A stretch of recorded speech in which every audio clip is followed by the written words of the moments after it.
My name is Rachel, and until 3 months ago, I believed I had everything under control. I owned a beautiful 3-bedroom house that I purchased entirely with my own savings, had a promising career as a project manager at a tech company, and thought my relationship with my family was stable and loving. Then I returned from a 2-week business trip to discover my parents had moved my unemployed sister into my guest room without asking my permission. When I objected, they didn't apologize. Instead, they handed me a bill for the renovations. They'd already started and told me I should be happy to help family. What happened next changed everything about how I see myself, my family, and what it means to stand up for what's rightfully yours. Before we jump back in, tell us where you're tuning in from, and if this story touches you, make sure you're subscribed. Because tomorrow, I've saved something extra special for you. I never imagined my biggest life challenge would come from the people who raised me. Growing up in Westfield, a small suburb outside of Chicago, I was always the responsible one. The daughter who planned ahead, saved her allowance, and followed the rules. My younger sister Melissa was the opposite, spontaneous, creative, and perpetually in need of rescue from whatever situation her impulsivity had created.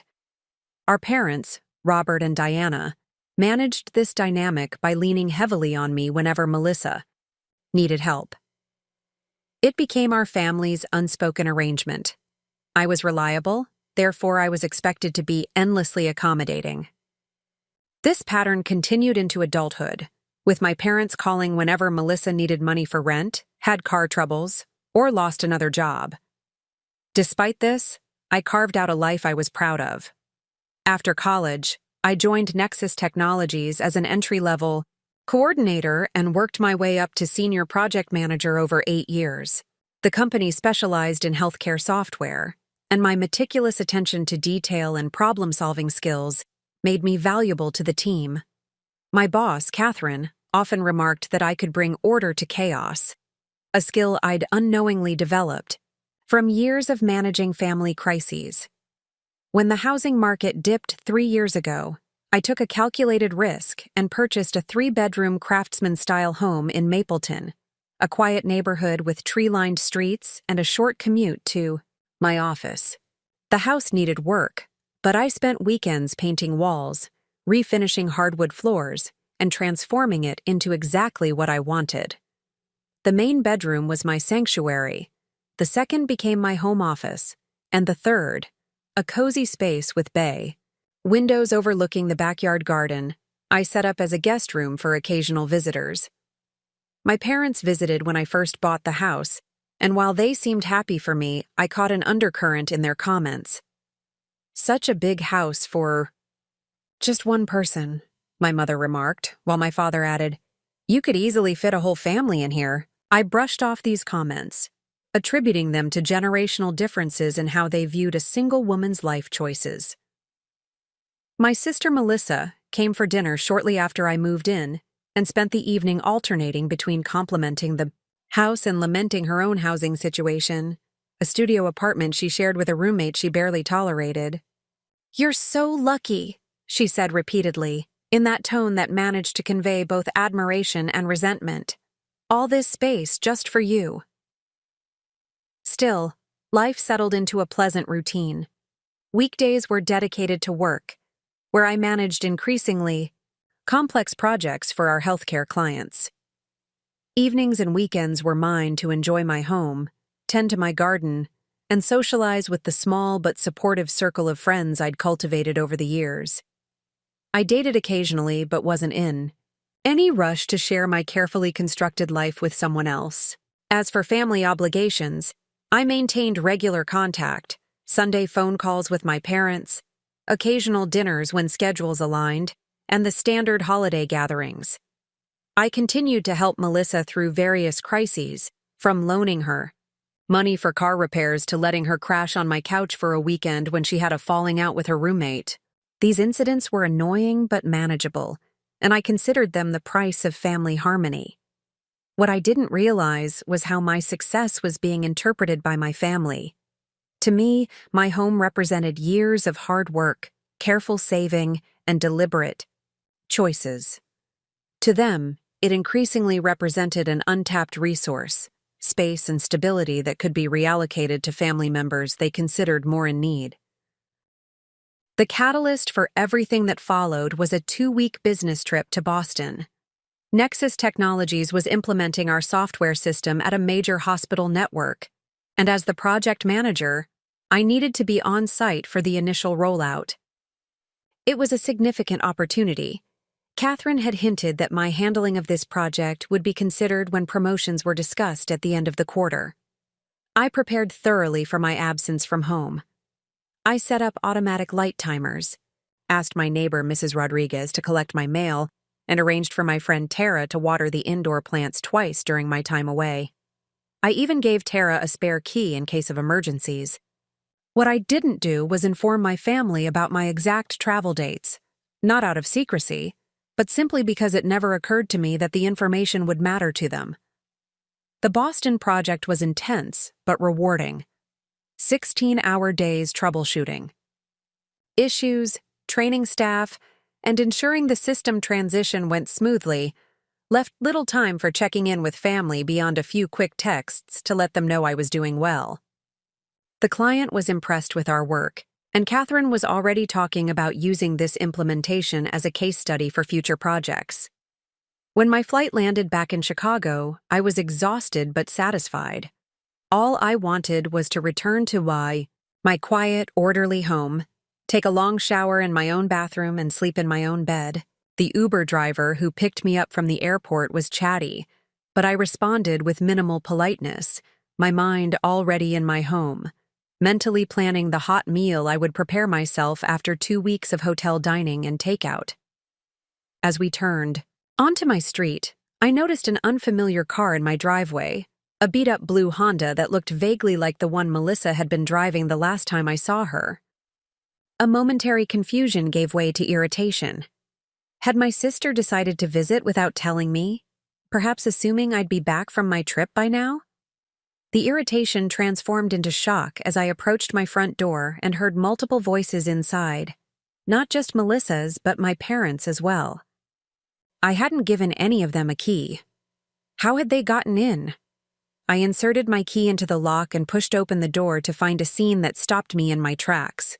The entryway was cluttered with boxes and shopping bags. The hallway walls, which I had painted a soft sage green just 6 months earlier, were now partially covered with bright teal paint, with rollers and paint trays abandoned mid-job on a plastic tarp on the floor.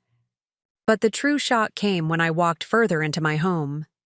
The guest room door was open, revealing a completely transformed space.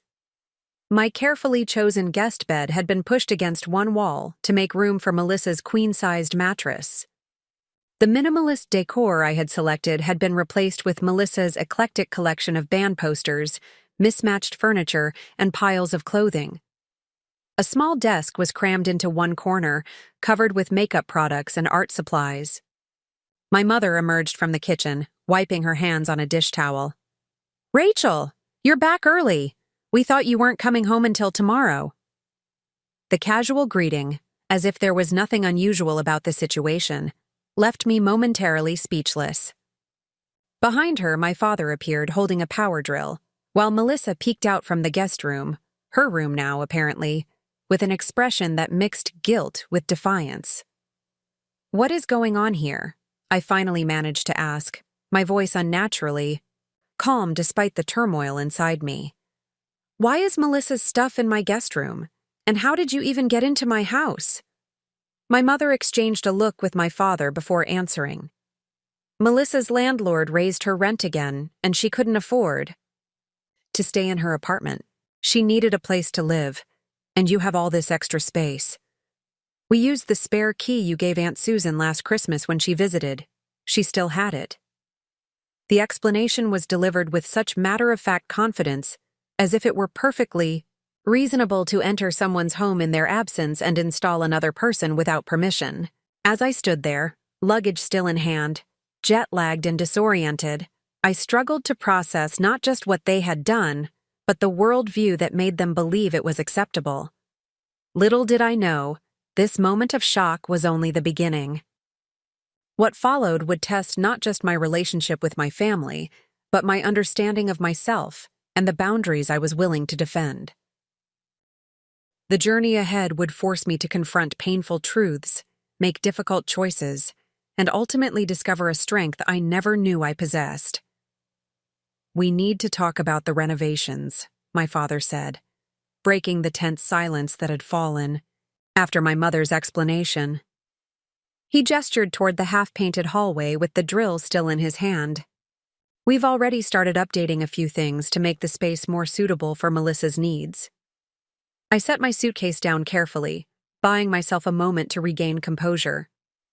The exhaustion from my trip suddenly felt heavier, pressing down on me as I tried to make sense of this situation. "What renovations?" I asked, my voice steadier than I felt. "And why would my house need updating for Melissa's needs?" My father straightened his posture, the same stance he had taken throughout my childhood whenever he was about to explain something he considered perfectly reasonable. "The guest room is too small for all of Melissa's things, so we're converting part of your office into an extension for her. We've already ordered materials to remove that unnecessary wall." "Unnecessary wall?" I repeated, disbelief mounting. "That wall separates my home office from the guest room. I need that office for work." My mother stepped forward, placing a hand on my arm in that placating gesture she had perfected over years of mediating family tensions. "Rachel, you have that big dining room you hardly ever use. You can easily set up a desk there instead." "Melissa needs proper space for her art supplies and portfolio work." Preparing and narrating this story took us a lot of time, so if you are enjoying it, subscribe to our channel. It means a lot to us. Now back to the story. Melissa finally emerged fully from the guest room, arms crossed defensively over her chest. At 27, 2 years my junior, she still carried herself with the air of someone who expected the world to accommodate her needs. "I lost my apartment, Rach. What was I supposed to do? Live on the street?" "You could have asked me," I said, the words coming out more forcefully than intended. "This is my house. You can't just move in without my permission and start tearing down walls." "We tried calling you," my mother interjected, though the slight flush in her cheeks betrayed the half-truth. "You were busy with your important business trip. We had to make decisions quickly." "I checked my phone regularly. There are no missed calls from any of you," I countered, pulling out my phone to verify. Not a single message asking if Melissa could move in, let alone one about renovations. My father waved dismissively as if my evidence was irrelevant to the larger issue. "The point is, Melissa needed help, and as family, we step up for each other. Now, about the costs." He reached into his back pocket and withdrew a folded piece of paper.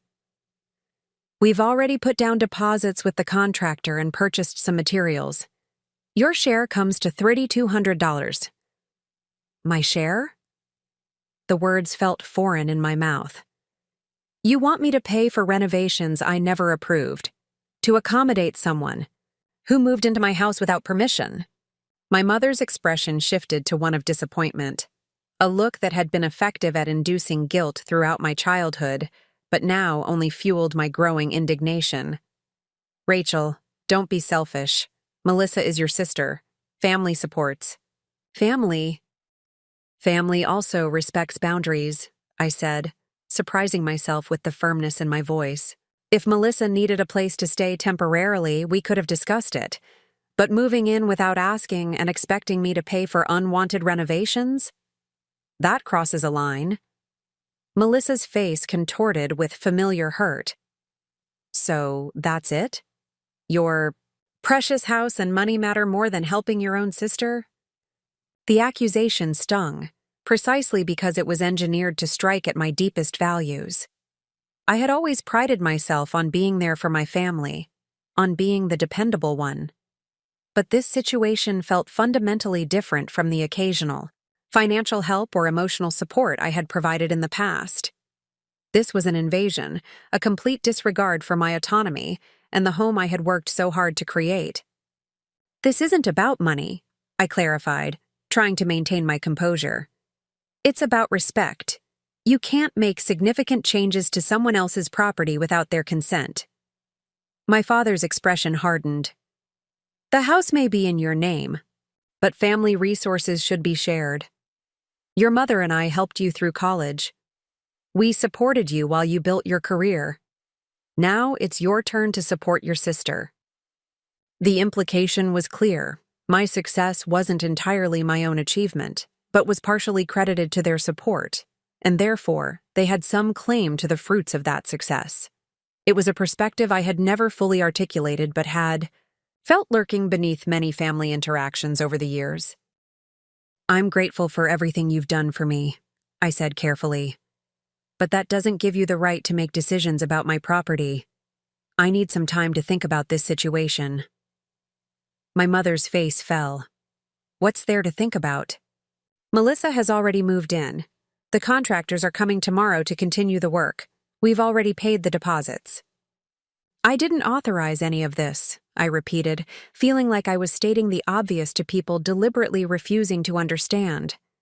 The renovations need to stop until we've had a proper discussion. My father's patience visibly thinned. Rachel, you're being unreasonable. The decision has been made. Melissa needs this space, and as the financially stable one in the family, covering these renovation costs is the least you can do. I looked around at my altered home, the half-painted walls, the boxes cluttering the entryway, the visible edge of a power tool peeking out from behind the couch. This space that had been my sanctuary, my achievement, had been commandeered without a second thought to my feelings or rights as its owner. I need some air, I said finally, turning towards the door I had entered just minutes before. When I come back, we'll discuss this properly. But until then, please don't make any more changes to my house. My mother called after me as I stepped outside, but I closed the door on her protests. The evening air felt cool against my flushed face as I walked briskly down the street with no particular destination in mind. My phone vibrated in my pocket, probably one of my parents calling to continue the conversation, but I ignored it. As I walked, the shock began to crystallize into clarity.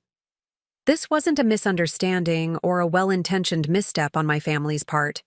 This was a fundamental breach of boundaries, a statement about how they viewed me and what I had built. In their eyes, my success, my home, my space, none of it truly belonged to me alone. It was a family resource to be reallocated as they saw fit, without consultation or consent. The realization was both painful and illuminating.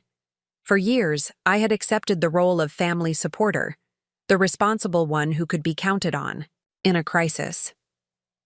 But I had never examined the full implications of that role, the unspoken expectation that my resources were communal property, that my boundaries were flexible while others were fixed.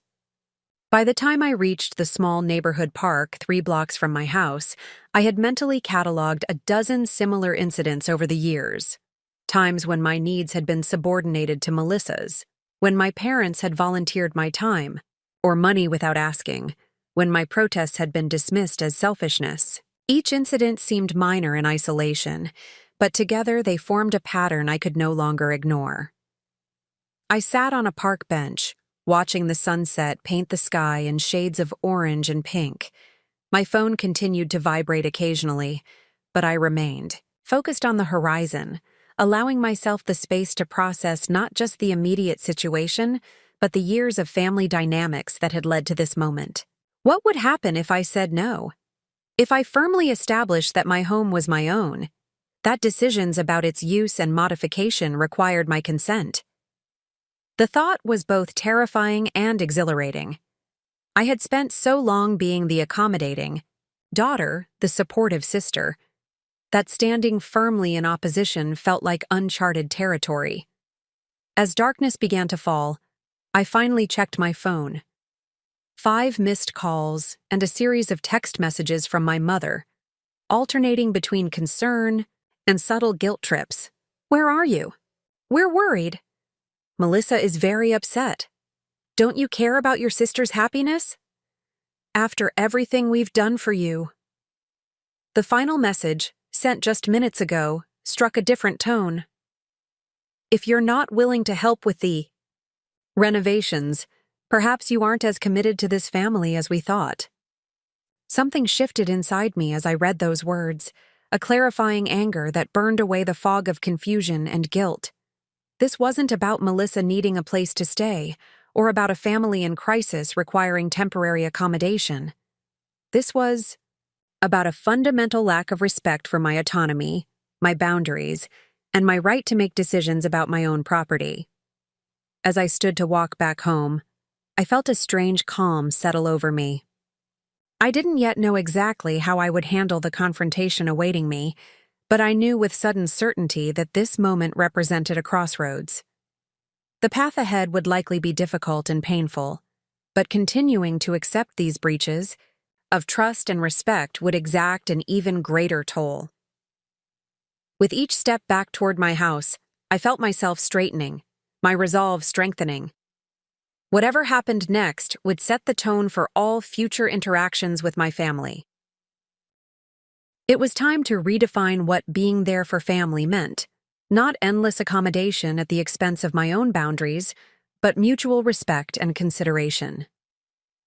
As my house came into view, lights blazing from windows that had been dark when I left for my business trip, I took a deep breath. This wasn't just about renovations or a guest room or even money. This was about reclaiming ownership, not just of my physical space, but of my right to establish boundaries and have them respected. The confrontation ahead would be challenging, but for the first time in years, I felt completely aligned with my own values and needs. Whatever the outcome, I would no longer allow myself to be defined solely by my utility to others.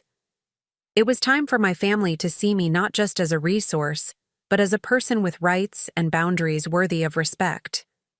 I stood on my front porch for several moments, gathering my thoughts before entering my own home. Through the front window, I could see my parents and Melissa in what appeared to be a heated discussion. My mother was gesturing emphatically while my father stood with his arms crossed, a posture I recognized as his final decision stance. Melissa sat on the couch, head in her hands. Taking a deep breath, I opened the door and stepped inside. The conversation halted abruptly as all eyes turned to me. "Rachel," my mother began, her voice softening in that particular way she reserved for delicate negotiations. "We were worried about you. It's not like you to just walk out like that." "I needed space to think," I replied simply, setting my keys on the entryway table, now cluttered with Melissa's mail and what appeared to be job application printouts. "And I've made a decision." My father straightened, clearly preparing for confrontation. "Before you say anything, Rachel, remember that family comes first. Always." That phrase, "family comes first," had been the cornerstone of our household growing up. It was invoked whenever sacrifices were required, whenever individual desires needed to be suppressed for the collective good. But I was beginning to question whose needs that philosophy actually served. "I agree that family is important," I said carefully, "which is why I'm willing to consider letting Melissa stay temporarily." Hope flashed across my mother's face, while my father nodded as if my compliance had been inevitable. Melissa looked up, relief evident in her expression.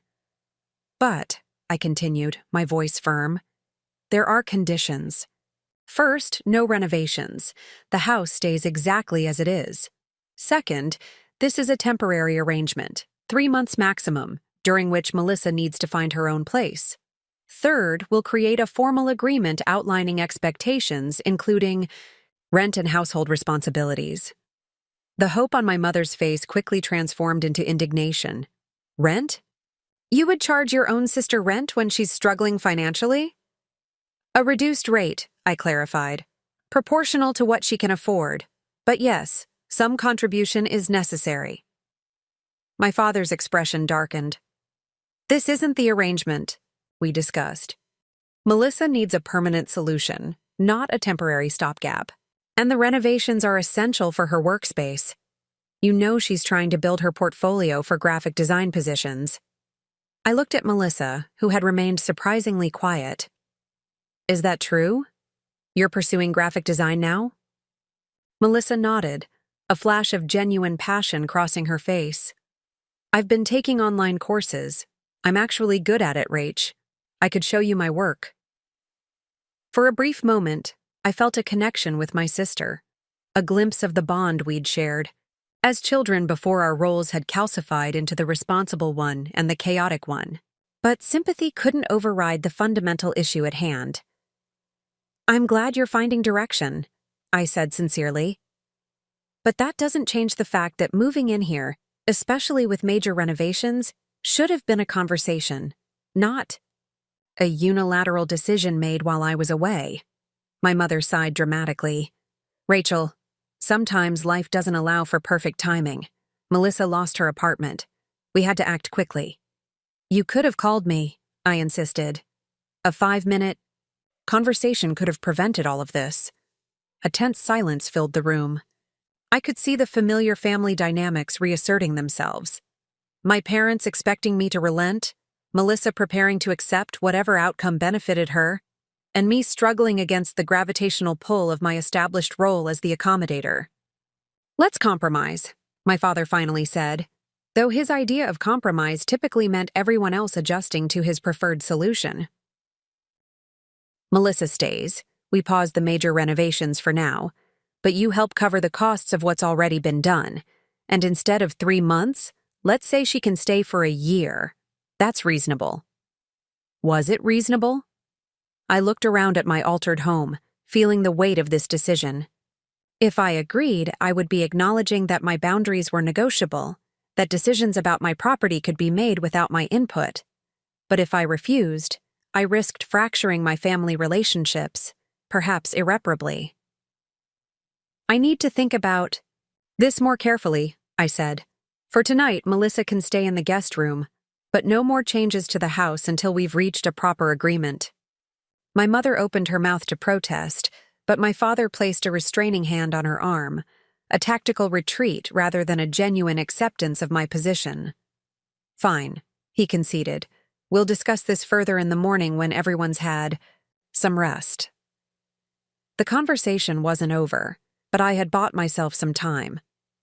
After helping clear away the renovation materials cluttering the hallway, I retreated to my bedroom, closing the door firmly behind me.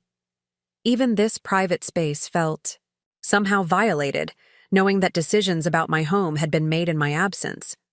Sleep eluded me that night. I lay awake, mentally exploring different scenarios, weighing practical considerations against emotional ones. If I allowed Melissa to stay under my conditions, would my parents actually respect those boundaries? If I refused entirely, forcing her to find alternative housing, would I be able to withstand the inevitable backlash? By morning, I was exhausted but resolute. Whatever decision I made needed to be deliberate, not coerced by emotional manipulation or familial pressure. As I prepared for work, thankfully I had scheduled an extra day off after my trip, but I needed to return to the office tomorrow, I called the one person whose perspective I trusted implicitly. They did what?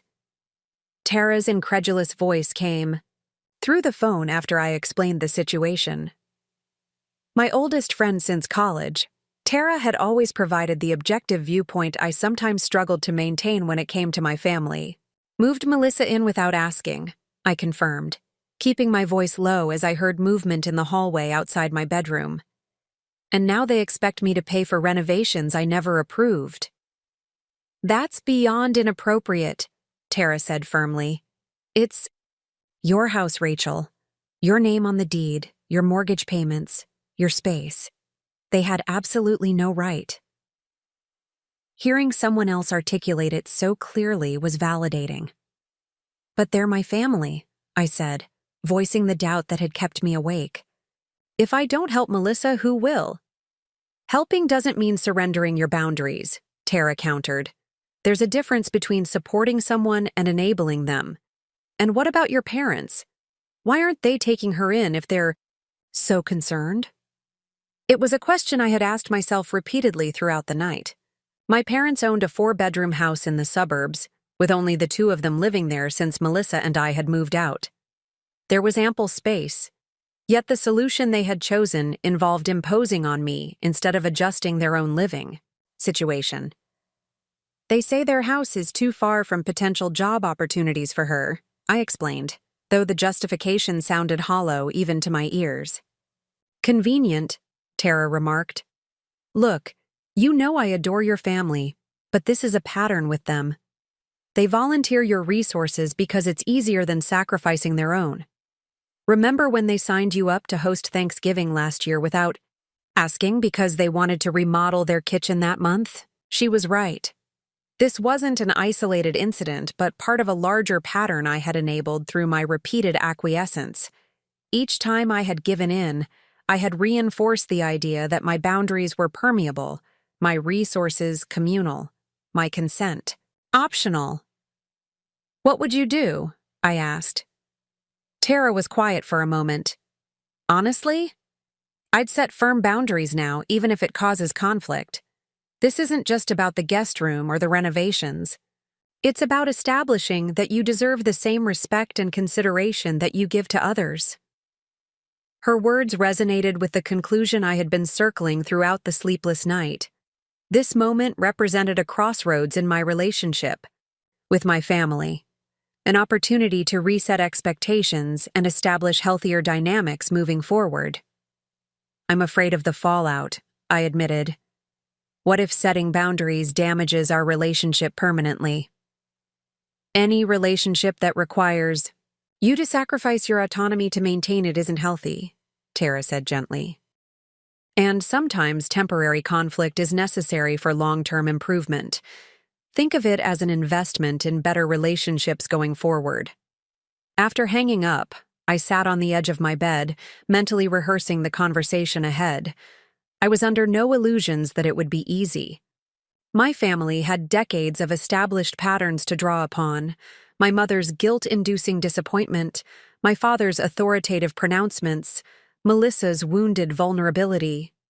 They would deploy every tactic that had worked in the past to bring me back in line. But something fundamental had shifted inside me.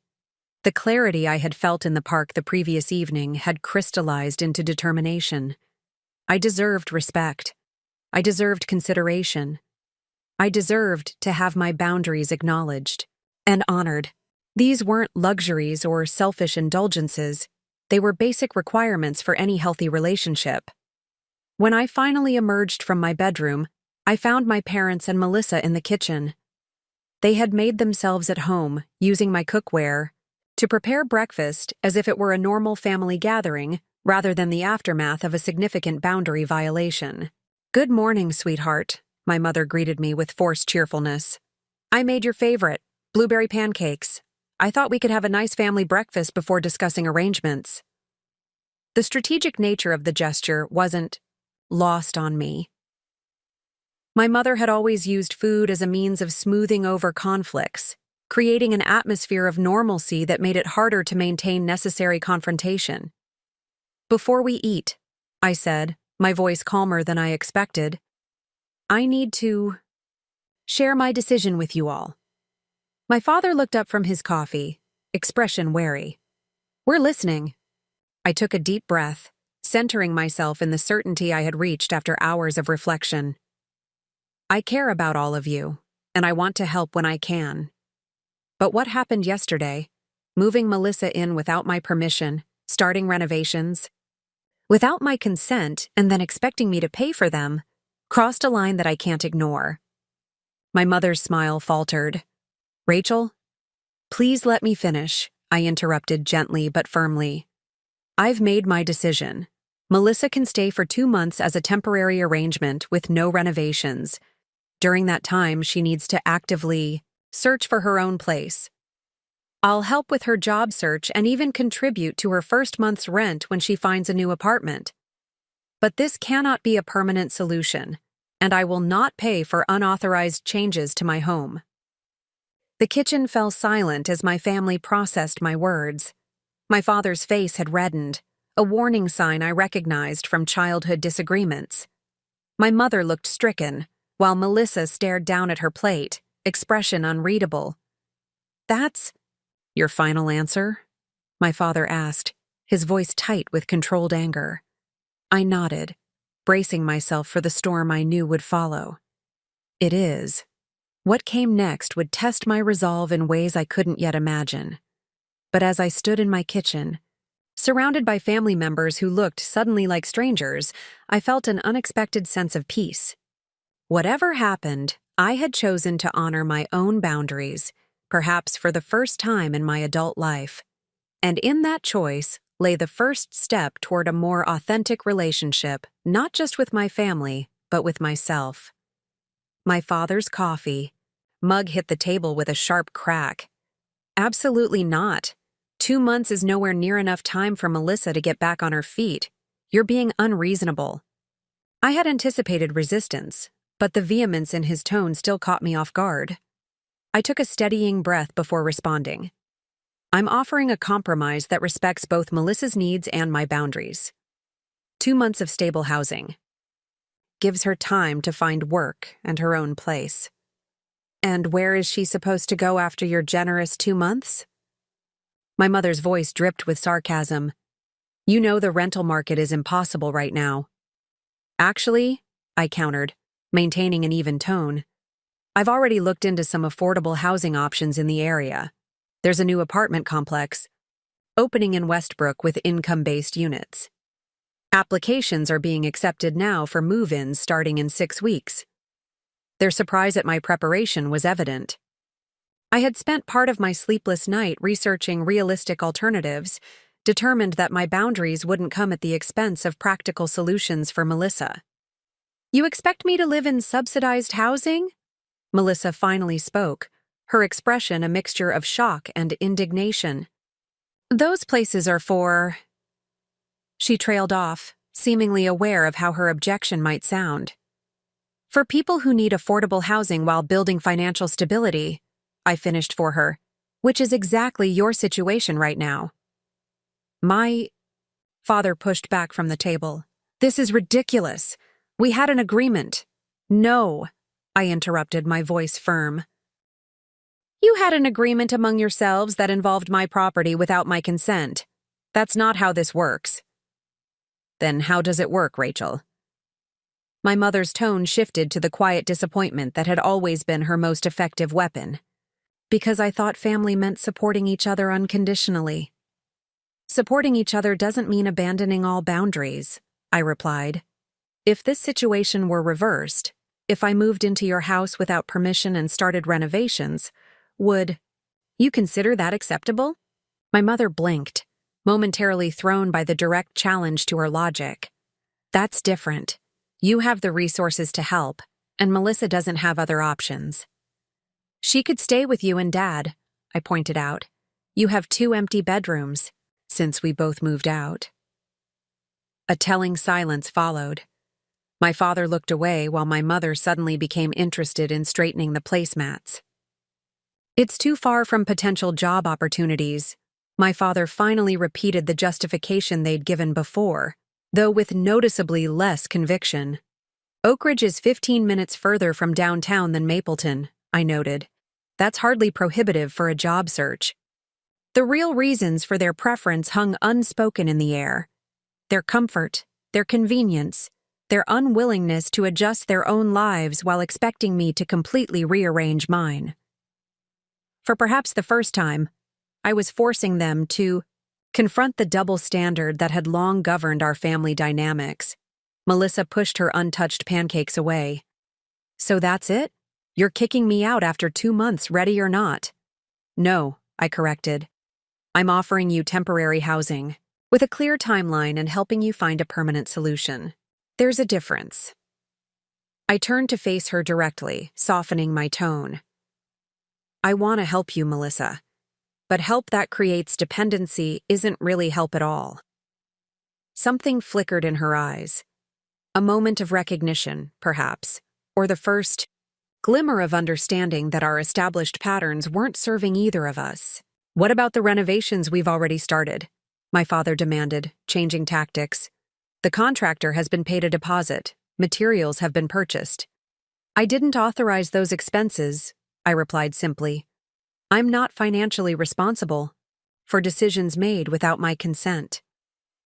My father's face darkened further. So we're just supposed to eat those costs? After everything we've done for you over the years? And there it was, the implicit transaction that had undergirded so many of our interactions. Their past support came with strings attached, an unwritten contract that gave them perpetual claim to my resources, my space, my autonomy. Your support, during my childhood and college years, was a gift, not an investment with expected returns, I said, articulating a boundary that should have been established long ago. I'm grateful for everything you've done for me, but that doesn't grant unlimited access to my home or finances for the rest of my life. My mother dabbed at her eyes with a napkin, a gesture I recognized as the prelude to tears that often succeeded where arguments failed. I never thought I'd see the day when my own daughter would turn her back on family. The accusation stung, but I held firm. I'm not turning my back on anyone. I'm offering a reasonable solution while maintaining healthy boundaries. Those aren't mutually exclusive. A tense silence filled the kitchen. The half-eaten breakfast sat forgotten on the table as the full implications of my stance settled over the room. I was deviating from the script we had all followed for decades, the accommodating daughter stepping outside her assigned role, refusing to sacrifice her boundaries on the altar of family harmony. I need to get ready for work, I said finally, breaking the silence. Melissa can stay in the guest room as it is, no renovations, for 2 months. During that time, I'll help her with her job search and finding her own place. That's my final offer. As I turned to leave the kitchen, my father's voice stopped me.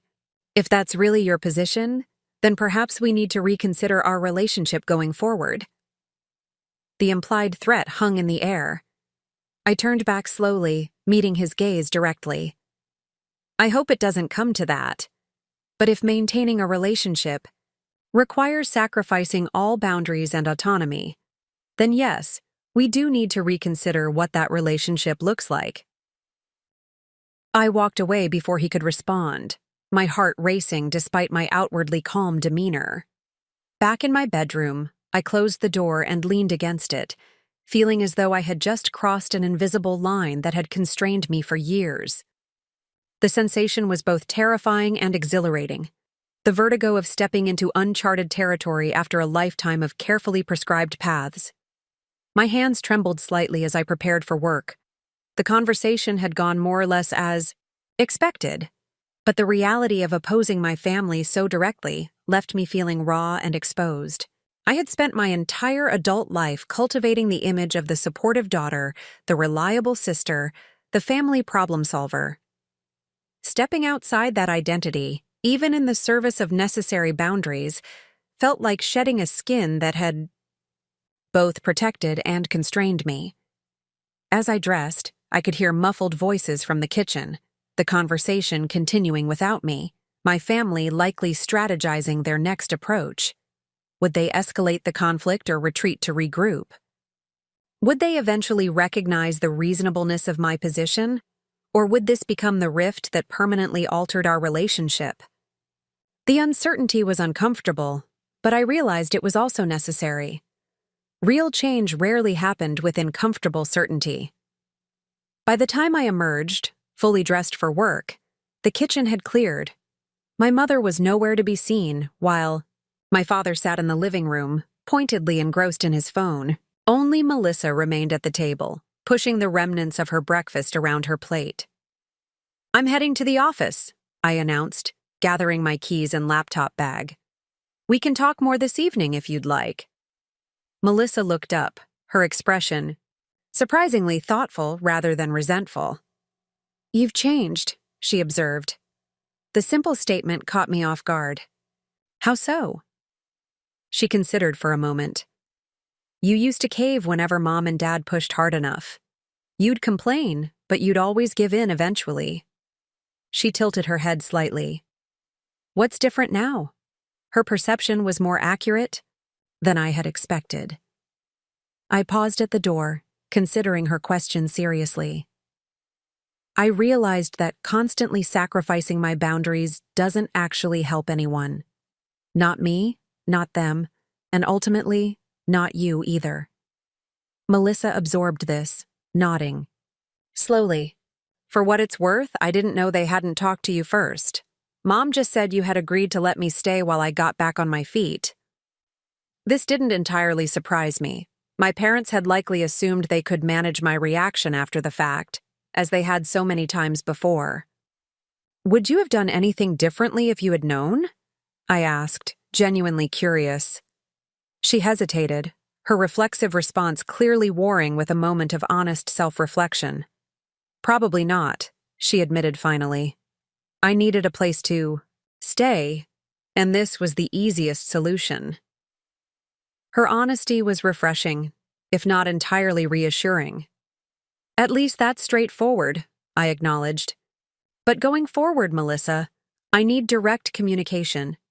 If you want something from me, whether it's space, money, or help, ask me directly. No triangulating through mom and dad, no manipulation, no fait accompli. And if I'd asked directly about staying here, she challenged, I would have considered a temporary arrangement, which is exactly what I'm offering now, I replied. But I would have expected clear timelines, shared responsibilities, and respect for my space. Basic roommate courtesy. She nodded slowly, seeming to process this new paradigm. 2 months, she repeated, testing the boundary I had established. 2 months, I confirmed, during which I'll help you explore options for what comes next. But it needs to be a transition, not an indefinite arrangement. As I drove to work, I felt lighter despite the tension I had left behind. The conversation had been difficult, the emotions raw, but I had taken a definitive step toward establishing healthier dynamics with my family. For the first time, I had not just thought about my boundaries, but actively defended them, despite significant pressure to continue old patterns. The outcome remained uncertain. My parents might escalate their tactics, hoping to wear down my resolve through continued guilt, anger, or manipulation. Melissa might embrace the opportunity for a fresh start, or resist any change to the dependent dynamic she had grown accustomed to. Our family relationships might emerge stronger from this recalibration or fracture along fault lines that had been present but unacknowledged for years. But amid this uncertainty, one thing had become clear. I could no longer sacrifice my own well-being on the altar of family harmony. True harmony couldn't be built on imbalanced expectations and selectively permeable boundaries.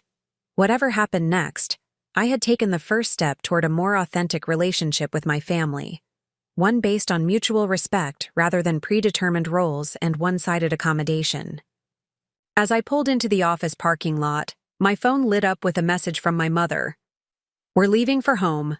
Call us when you're ready to discuss a more reasonable arrangement. The obvious attempt to regain control of the situation, positioning my boundaries as unreasonable while retreating to force me to initiate the next contact, might have worked in the past. But now I recognized the tactic for what it was. I set my phone aside without responding and gathered my things for work. The conversation wasn't over, but neither was my resolve. For the first time in my adult life, I had chosen to honor my own boundaries rather than accommodate others' expectations. Whatever challenges lay ahead, I would face them from this new foundation, not as the perpetual accommodator, but as a person worthy of the same respect and consideration I had always extended to others. This wasn't the end of the story, but rather the beginning of a new chapter, one where I authored the terms of my own life instead of accepting the role others had written for me. The path forward wouldn't be easy, but as I walked into my office, I felt a certainty that had been missing for far too long. Some battles, however difficult, are worth fighting for the freedom they ultimately bring. Work provided a welcome reprieve from the emotional turbulence at home. As I settled into my office chair and powered up my computer, I allowed myself to be absorbed by the familiar routine of project updates, email responses, and scheduled meetings. Here, at least, I understood the rules and expectations. Here, my competence was acknowledged and respected without constant negotiation. "Welcome back, stranger," Catherine said, popping her head into my office around mid-morning. "How was Boston? The client feedback has been glowing." I smiled, grateful for the professional acknowledgement. Challenging but satisfying. The implementation went smoothly once we worked through those initial database issues. Catherine stepped fully into my office, closing the door behind her, a gesture that signaled a more personal conversation. "You okay?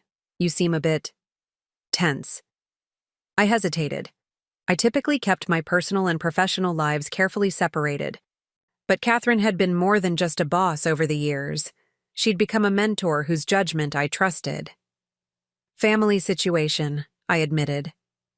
"My parents moved my sister into my house while I was in Boston, without asking. Then expected me to pay for renovations I never approved." Catherine's eyebrows shot up. "They did what?"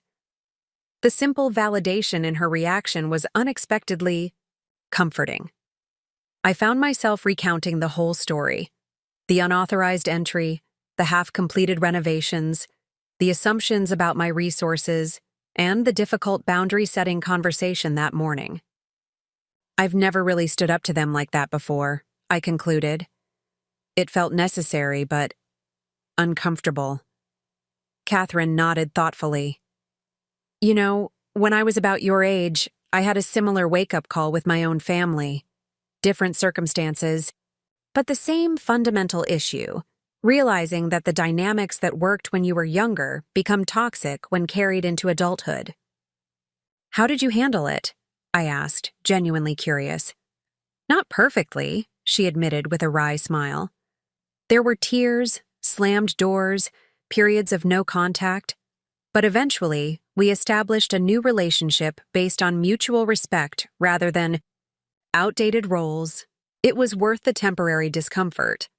Her perspective reinforced what I had begun to realize, that the path forward, however difficult, was necessary for long-term health and authenticity. "The hardest part," I confessed, "is wondering if I'm being selfish. They've framed it entirely as me refusing to help family in need." Catherine's expression turned serious. "Rachel, setting boundaries isn't selfish. It's essential. Think of it this way. In professional contexts, we establish clear parameters and expectations as the foundation of successful projects. Why would personal relationships deserve any less thoughtfulness?" Her framing resonated deeply. I had always approached my work with careful attention to scope, expectations, and mutual agreement. Yet somehow, I had accepted family dynamics that would never be tolerated in a professional context. "Thank you," I said simply. I needed that perspective. "Anytime," Catherine replied, standing to leave. "And for what it's worth, I think you're handling a difficult situation with remarkable grace." The rest of the workday passed quickly. When I finally headed home, I felt centered in a way I hadn't that morning. Whatever awaited me there, I would face it with the same clear-eyed assessment I brought to my professional challenges. As anticipated, my parents' car was gone when I arrived home. The silence that greeted me felt almost reverential after the emotional intensity of the morning. Moving through the house, I noticed subtle changes, evidence of my parents' hasty departure. The renovation materials had been removed from the hallway. The half-finished paint job remained, an awkward testament to interrupted plans. I found Melissa in the guest room, sitting cross-legged on the bed amid piles of clothing and art supplies. "They left," she stated unnecessarily. "Mom was crying. Dad was." She trailed off, searching for the right word. "Furious?" I suggested. "Actually, more like deflated," she replied. "I don't think he's used to not getting his way with you." The observation was surprisingly insightful. My father's anger had always been most intense when his authority was challenged, a reaction born of insecurity rather than conviction. They said they'll call once you've come to your senses, Melissa continued, making air quotes around the phrase. Mom thinks you'll cave by the weekend. And what do you think? I asked, leaning against the doorframe. Melissa studied me for a long moment. I think something's different this time. You're different. Her perception was accurate. Something fundamental had shifted, not just in my response to this particular situation, but in my understanding of myself and what I was entitled to expect from relationships. I meant what I said this morning, I told her. You can stay for 2 months. I'll help you find work in your own place, but I need you to respect that this is temporary and that this is my home. Melissa nodded slowly. I get it. I'm not happy about it, but I get it. She gestured to the piles around her. I'm organizing my stuff, trying to figure out what I actually need versus what I can put in storage or get rid of. This practical approach surprised me. That's really responsible. She rolled her eyes, but I caught the hint of a smile. Don't sound so shocked. I'm not completely helpless, you know. I never said you were, I replied carefully. But our family dynamic hasn't exactly encouraged independence. This observation hung between us, a truth so obvious yet so rarely acknowledged. For years, our roles had been fixed. I was the responsible one who had it together. She was the chaotic one who needed rescue. These identities had served no one well, least of all Melissa herself. I've been thinking about that, she said, her voice unusually reflective. About why I keep ending up in these situations where I need bailing out. It's like I never learned how to actually stand on my own because someone was always there to catch me when I fell. Her insight caught me off guard. I had expected continued resistance, perhaps passive-aggressive compliance, but not this level of self-awareness. That's a really important realization, I said cautiously. Melissa shrugged, a gesture that downplayed the significance of her words. Yeah, well, watching you stand up to Mom and Dad this morning was kind of eye-opening. You've always been the good daughter who goes along with whatever they want. Seeing you set boundaries made me wonder why I've never really done the same. Her words illuminated a connection I hadn't fully considered, how my own pattern of accommodation had inadvertently reinforced her pattern of dependency. By always being the reliable problem solver, I had contributed to a dynamic that kept her perpetually in need of solving. Maybe these 2 months can be about more than just finding you an apartment, I suggested. Maybe they can be about both of us figuring out healthier patterns. Melissa's expression was skeptical but not dismissive. What does that even look like? It was a good question, one without easy answers. I'm not entirely sure, I admitted. But I think it starts with honest communication and mutual respect. No manipulation, no triangulation through Mom and Dad, no unspoken expectations. She considered this. So if I need something, I ask directly. And you can say no without feeling guilty? Exactly, I confirmed, pleased by her quick understanding. And you accept that no without taking it as rejection or abandonment. That sounds... She searched for the right word. Weirdly adult. I laughed, surprised by the moment of genuine connection. It does, doesn't it? Maybe we're finally figuring this part out.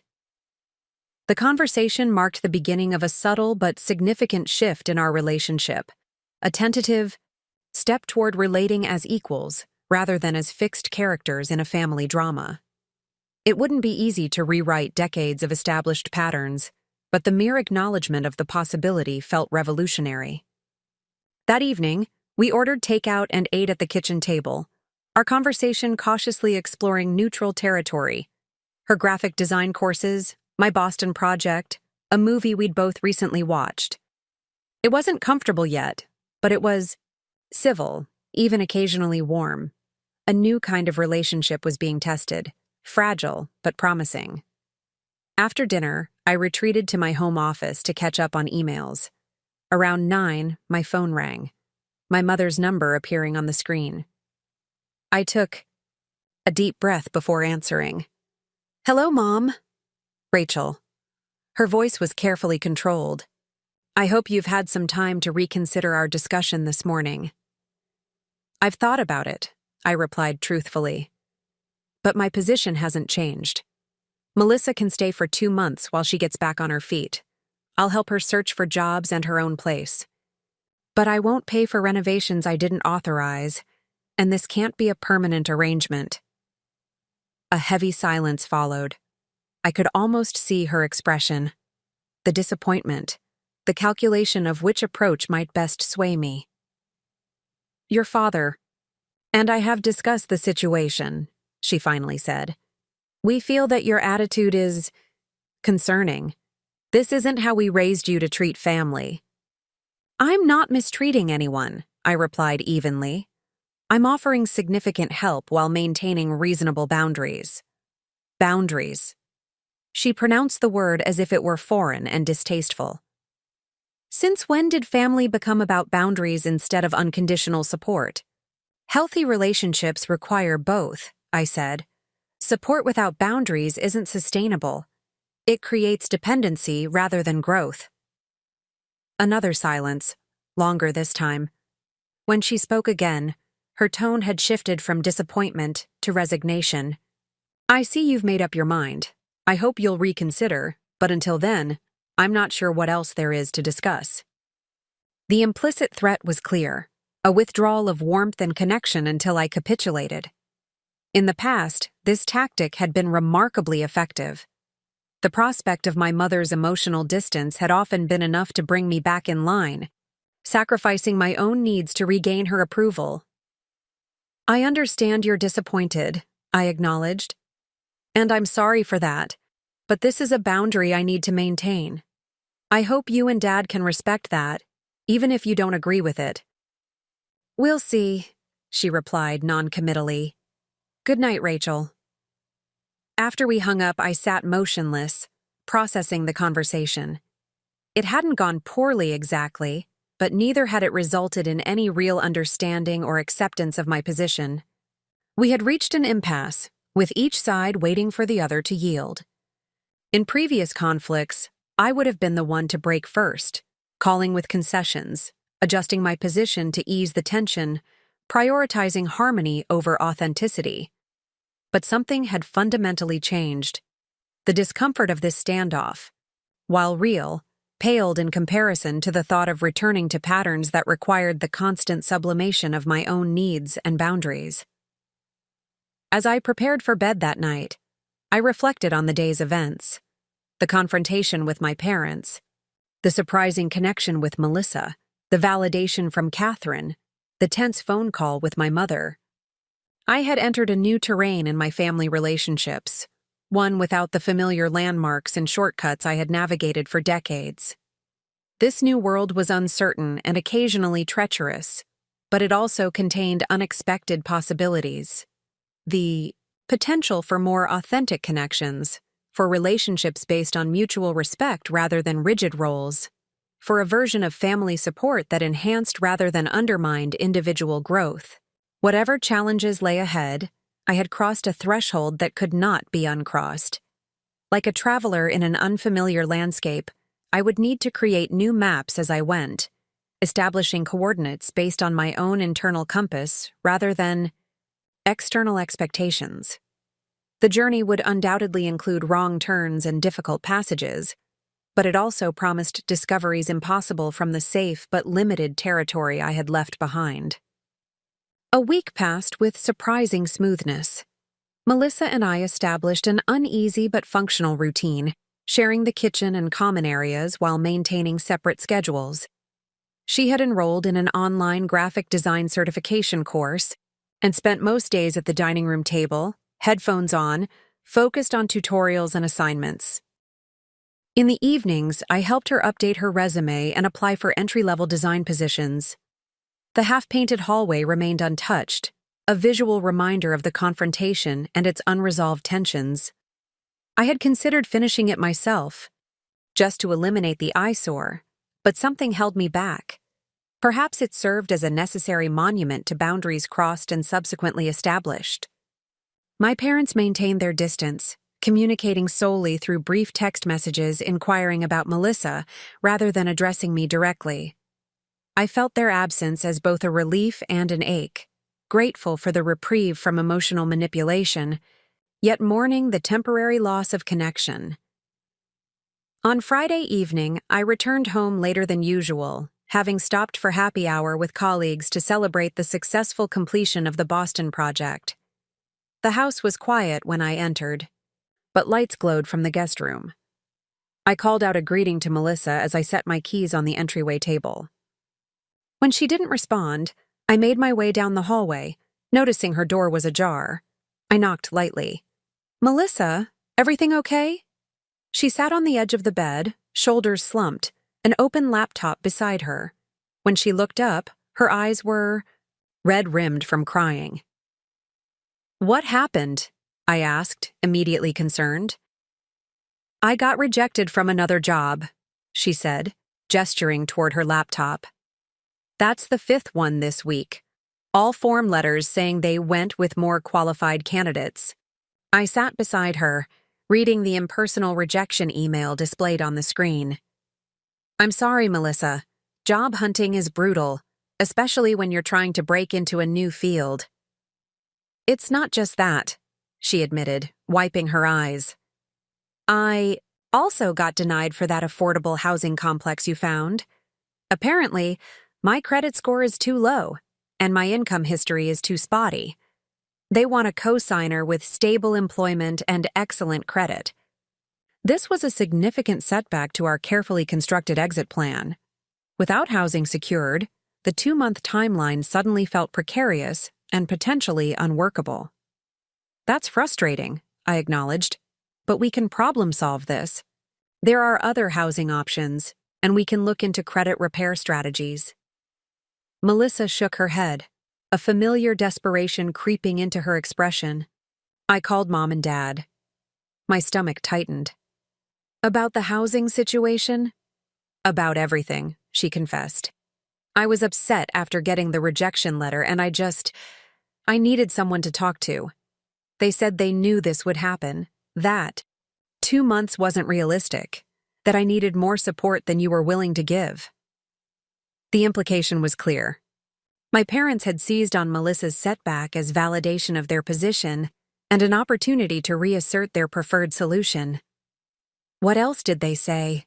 I asked, keeping my tone neutral despite the apprehension building inside me. Melissa hesitated, clearly conflicted about relaying the full conversation. "They're coming over tomorrow morning. Dad says he has a proposal that will solve everything. This development wasn't entirely unexpected, yet it still caught me off guard. I had known my parents wouldn't simply accept my boundaries without further attempts to renegotiate. Their tactical retreat had been just that. Tactical, not a genuine acceptance of the new parameters I had established. "I'm sorry, Rachel," Melissa added, misinterpreting my silence as anger toward her. "I know I should have talked to you first, but I panicked. The job rejections, the housing denial.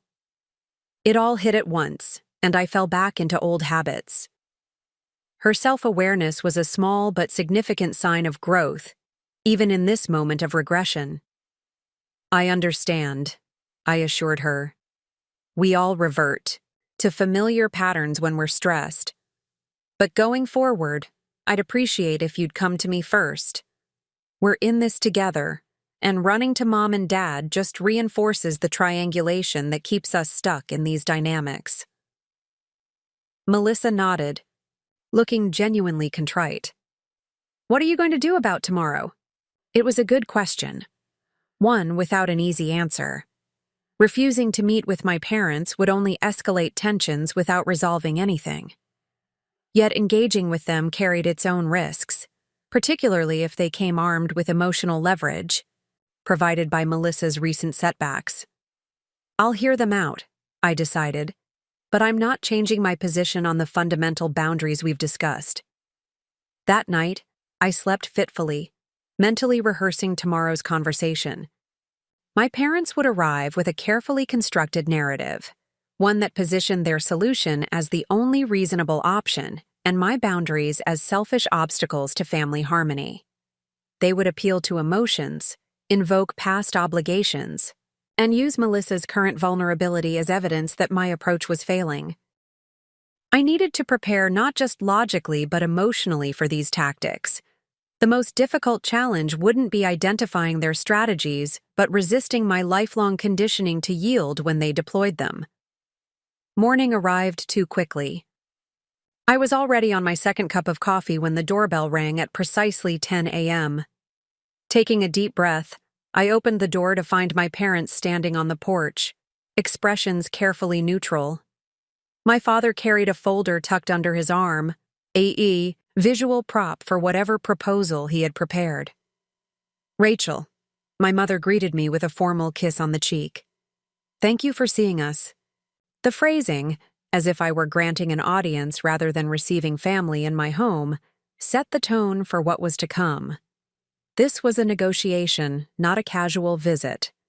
We settled in the living room, my parents taking the couch while I sat in the armchair opposite them. Melissa hovered uncertainly before perching on the edge of the love seat, physically positioned between us, a literal manifestation of her role in this family triangle. "We've been concerned about Melissa's situation," my father began without preamble. "She told us about the job rejections and housing difficulties. It's clear that the timeline you've proposed isn't realistic." His framing was predictable, establishing from the outset that my boundary was the problem rather than addressing the underlying issues that had led to this situation. "Finding a job and housing takes time," I acknowledged, "but that doesn't mean the goal isn't worthwhile or achievable." "Perhaps," my mother interjected, "but it creates unnecessary stress for everyone involved. There's a simpler solution." My father opened the folder he had brought, extracting several printed documents. "We've had some discussions since our last conversation, and we believe we've found a compromise that addresses everyone's concerns."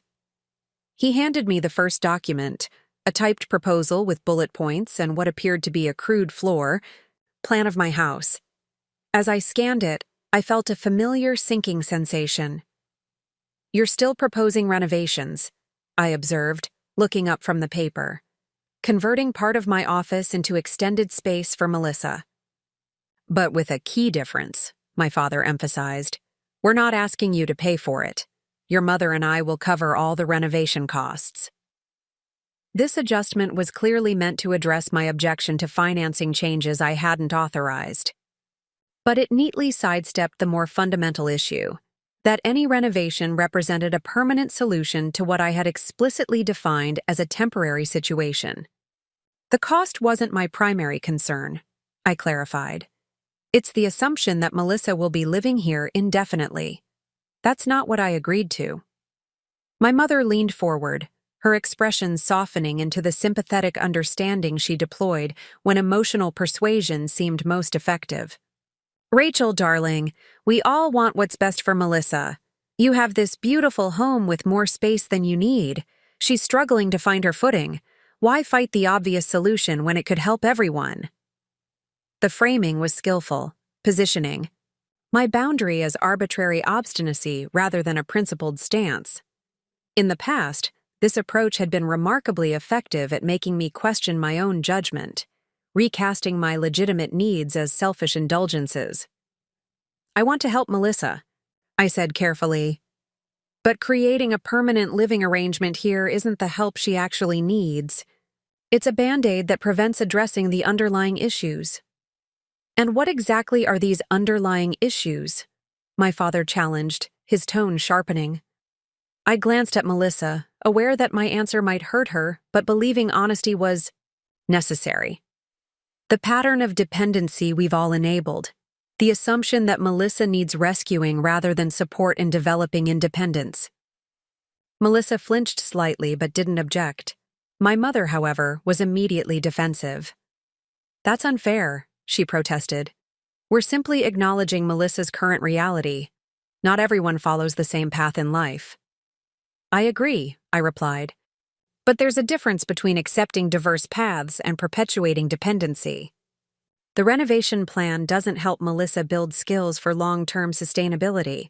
It just creates a more comfortable version of the same dynamic. My father's patience visibly thinned. This isn't a psychology session, Rachel.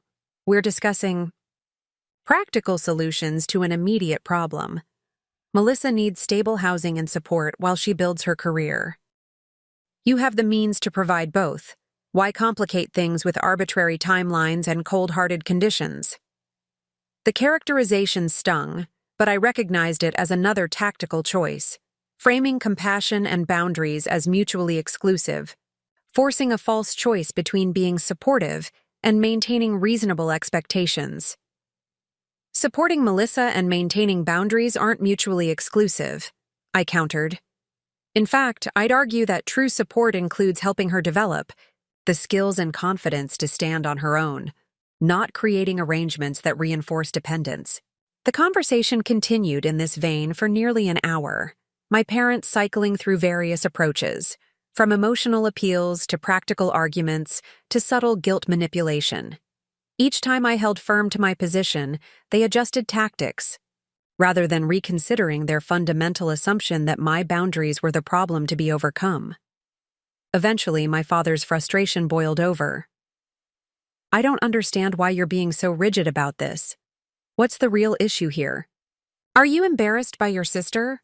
Worried she'll interfere with your perfect life? The accusation was designed to provoke, to shift the conversation from principles to defense against character attacks. I took a deep breath, refusing to be baited into an emotional response that would undermine my position. This isn't about embarrassment or inconvenience, I replied calmly. It's about what genuinely helps Melissa in the long run versus what temporarily appears easier. It's about respecting my home and boundaries while still offering meaningful support. My mother sighed dramatically. Well, if you're determined to stand by this arbitrary timeline regardless of the consequences, I suppose we have our answer. She turned to Melissa with an expression of exaggerated concern. Don't worry, sweetheart. If things don't work out here, you can always come stay with us. The offer, conspicuously absent until now, revealed much about their priorities. They had been willing to fight vigorously for Melissa to remain in my home, yet only mentioned their own home as a last resort when all other options were exhausted. Melissa seemed to register this subtext as well, her expression flickering with a moment of clarity before settling back into uncertainty. I appreciate that, Mom, but I really am trying to find my own place. It was a small assertion of independence, but significant in context. For perhaps the first time, Melissa was indicating a preference for self-sufficiency over the comfort of rescue. As my parents gathered their documents and prepared to leave, the tension in the room was palpable. Their proposal had failed to achieve its objective. Their emotional tactics had not yielded the concessions they sought.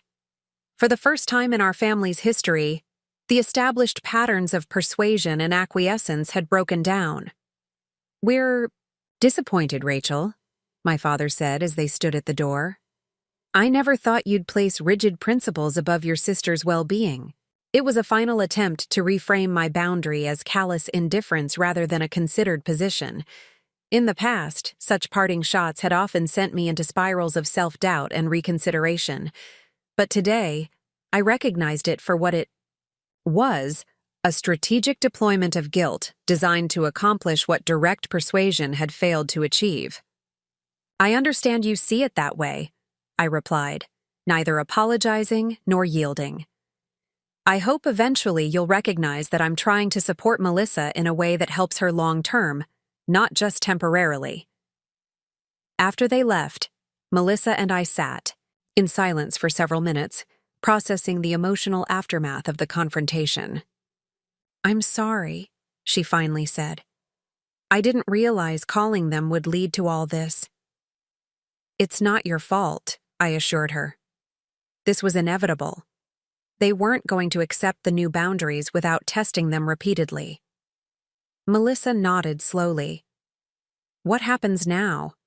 It was the question I had been asking myself throughout the difficult conversation. The confrontation had clarified some things while complicating others. My parents' resistance to my boundaries wouldn't diminish simply because their first counteroffensive had failed. If anything, they might escalate their tactics, perhaps directly pressuring Melissa or involving other family members to increase the emotional leverage. We stick to the plan, I decided. You continue applying for jobs and housing. I keep helping however I can within the boundaries we've established. We focus on solutions rather than getting pulled into their narrative.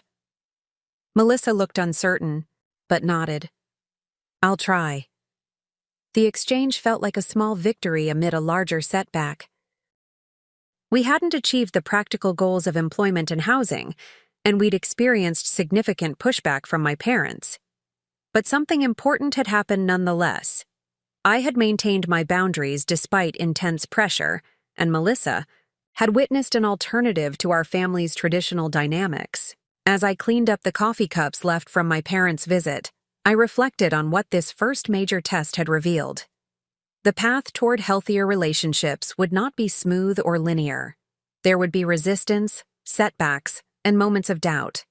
Old patterns would reassert themselves when stress or uncertainty mounted. The comfortable familiarity of established roles would continue to exert a powerful gravitational pull. But I had remained standing despite the pressure. I had articulated my position clearly and defended it consistently. Whatever challenges lay ahead, I had proven to myself, and perhaps to Melissa as well, that change was possible, even when it required traveling through uncomfortable and unfamiliar territory. The half-painted hallway caught my eye as I passed. Still, unfinished, still a visible reminder of boundaries crossed. But now it represented something more. Not just a violation, but a turning point. Perhaps someday soon I would repaint it entirely, choosing a color that reflected not the past but the future I was determined to create.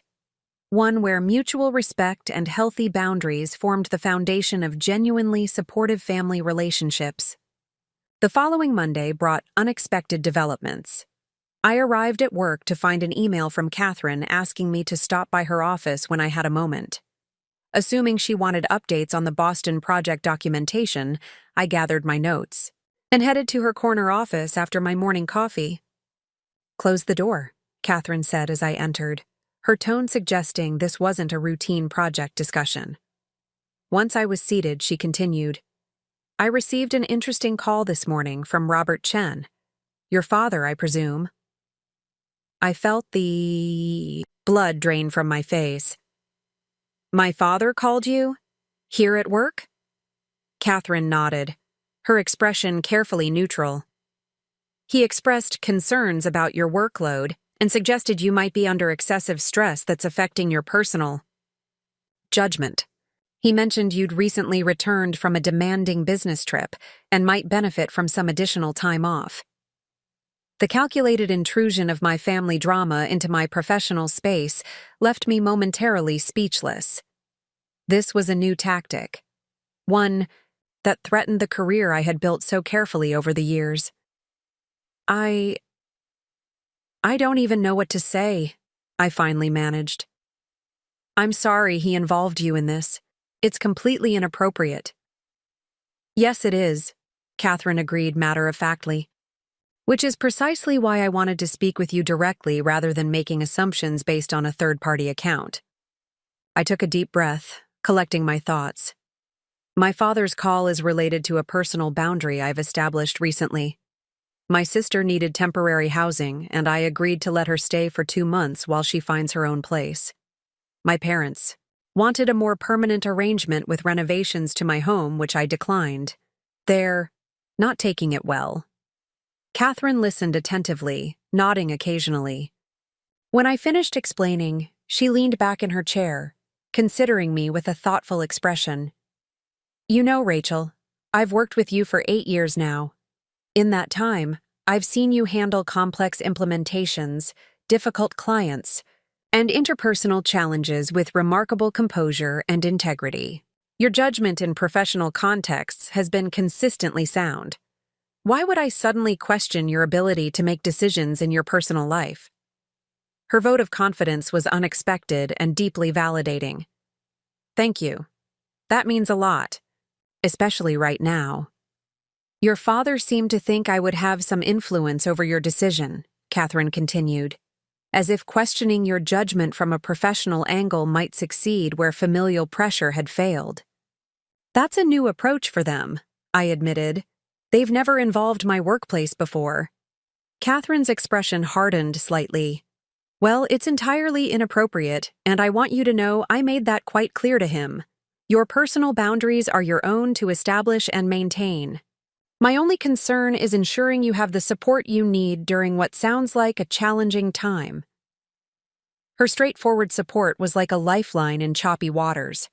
For days, I had navigated my family's relentless pressure without external validation that my position was reasonable. Catherine's clear-eyed assessment, free from the emotional entanglements and historical patterns that complicated family perspectives, offered objective confirmation that I wasn't being unreasonable or selfish. I appreciate that more than I can express, I said sincerely. This situation has been difficult. Standing firm on boundaries with family doesn't come naturally to me. Catherine smiled slightly. It rarely does to anyone. Family dynamics are established early and reinforced over decades. Changing them requires extraordinary courage and persistence. She paused, seeming to contemplate whether to share something personal. When I was in my 30s, I had to establish some difficult boundaries with my mother. She had developed a pattern of financial dependency that was becoming increasingly problematic. Setting limits was one of the hardest things I've ever done. This glimpse into Catherine's personal experience created an unexpected connection. I had always admired her professional capabilities, but had never considered that she might have navigated similar personal challenges. How did you handle it? I asked. Imperfectly, she admitted with a wry smile.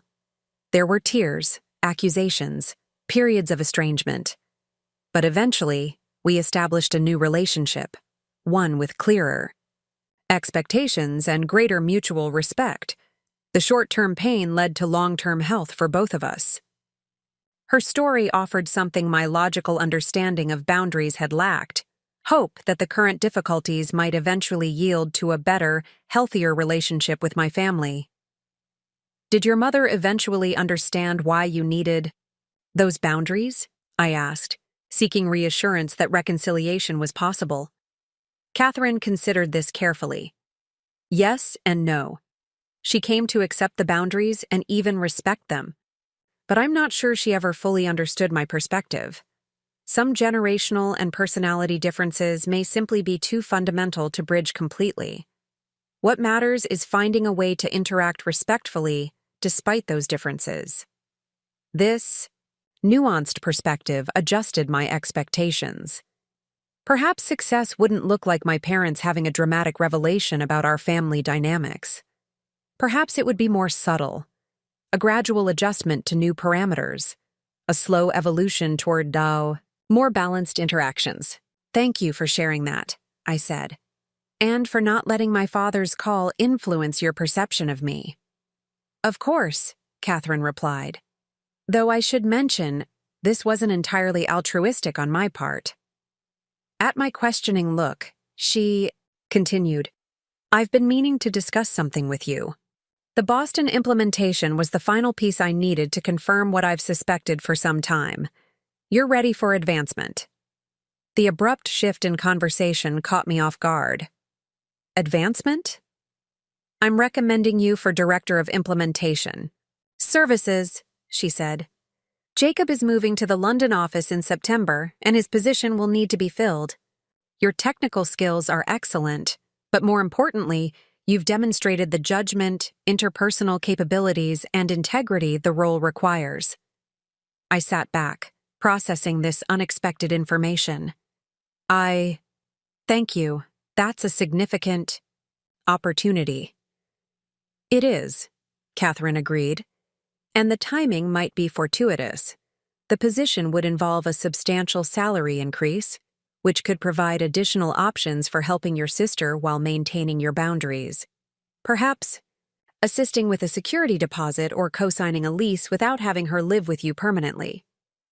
The observation was astute.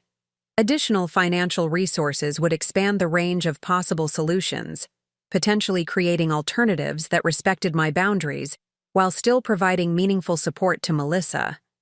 That's an excellent point, I acknowledged. I hadn't considered how career advancement might directly impact my personal situation. Professional and personal lives are never truly separate, Catherine noted. Each influences the other, for better or worse. The key is ensuring that influence is constructive rather than detrimental. As I left Catherine's office, I felt an unexpected lightness. The confrontation with my parents had left me feeling isolated in my stance, defending a position that they characterized as selfish and unreasonable. Catherine's straightforward support, her immediate recognition of the boundary violation represented by my father's call, and her clear validation of my right to establish personal limits, provided external confirmation that my instincts were sound. More than that, her personal story offered perspective I had been lacking. The reassurance that others had navigated similar challenges and emerged with healthier relationships, even if the path was difficult and occasionally painful. The potential career advancement she had mentioned represented not just professional recognition, but expanded options for addressing the very situation that had created such tension. Back at my desk, I found myself mentally reframing the family conflict. What if this challenging situation wasn't just a painful rupture, but an opportunity for growth and redefinition? What if maintaining boundaries now, despite the discomfort, was laying groundwork for more authentic and balanced relationships in the future? I sent a brief text to Melissa. Something positive happened at work today. Let's talk when I get home. Then I turned my attention to my projects with renewed focus, aware that my professional success and personal boundaries were not competing priorities, but complementary aspects of a healthy, integrated life. That evening, I shared the news about the potential promotion with Melissa over dinner. Her reaction surprised me. Genuine excitement untainted by envy or resentment. Director of Implementation Services? That's huge, Rachel. You've been working toward this for years. Her enthusiasm felt authentic in a way our interactions rarely had before. Without the pressure of my parents mediating our relationship, we were discovering the possibility of relating as adult sisters rather than as fixed characters in a family drama. It would mean more travel, I explained, but also more resources for finding solutions to your situation. If I'm approved for the position, I could potentially help with a security deposit or co-sign a lease if you need it. Melissa's expression became thoughtful. That would be amazing, but... She hesitated, then continued with unusual directness. I need to ask, would that help come with strings attached, or expectations about how I should live my life? The question revealed her own growing awareness of the unhealthy dynamics that had shaped our family relationships. She wasn't just seeking assistance, but clarifying the terms of that support, ensuring it wouldn't replicate the same controlling patterns we were both trying to escape. No strings, I assured her. Just practical help toward independence. Your life choices would remain entirely your own. She nodded, visibly relieved. I think that's what's been missing all along. Mom and Dad's help always comes with this unspoken expectation that they get to direct my choices afterward. It's why I've both needed and resented their support. This insight represented significant growth in her self-awareness. For perhaps the first time, she was articulating the complexity of dependent relationships, how the very assistance that provides immediate relief can create longer-term constraints that foster continued dependency. That's a really important realization, I said, careful not to sound condescending. And it helps me understand why this boundary has felt so necessary, even when it seemed easier to just give in to what they wanted. Melissa fidgeted with her fork, eyes downcast.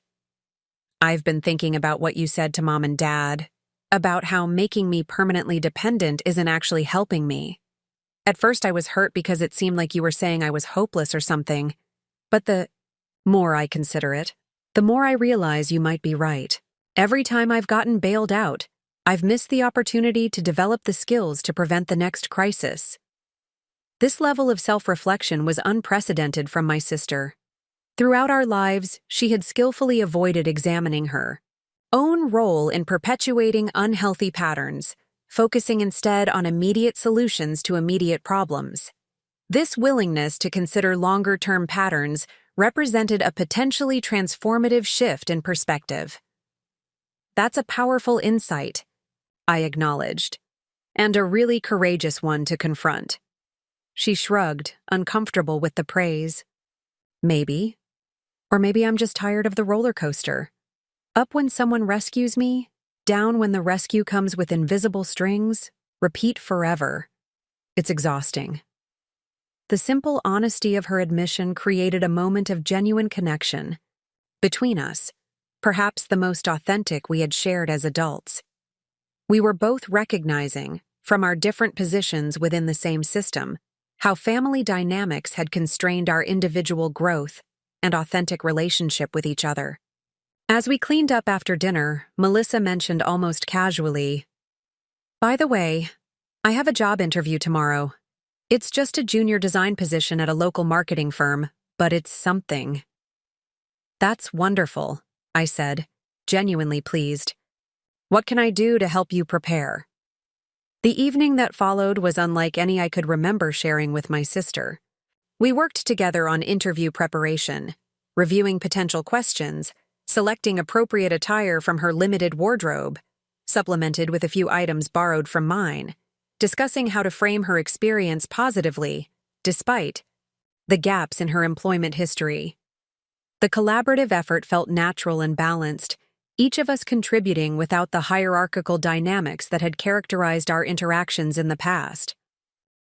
When we finally said goodnight, I realized something had shifted fundamentally in our relationship. Catherine's unexpected alliance had provided external validation when I needed it most, but the evolving connection with Melissa represented something even more valuable. The possibility that maintaining boundaries might not just protect my own well-being, but create space for new and healthier relationships to emerge from the difficult transition. As I drifted toward sleep, I felt cautiously optimistic. The path ahead remained challenging, with my parents' resistance likely to continue and practical hurdles still to overcome. But today had revealed unexpected allies and possibilities, both external support from Catherine and internal growth from Melissa that I hadn't anticipated. Sometimes it seemed the strength to maintain necessary boundaries comes from unexpected sources, emerging precisely when the journey feels most isolating and difficult. Melissa's interview marked a turning point in our evolving dynamic. She returned home that afternoon with a cautious optimism I hadn't seen in her before.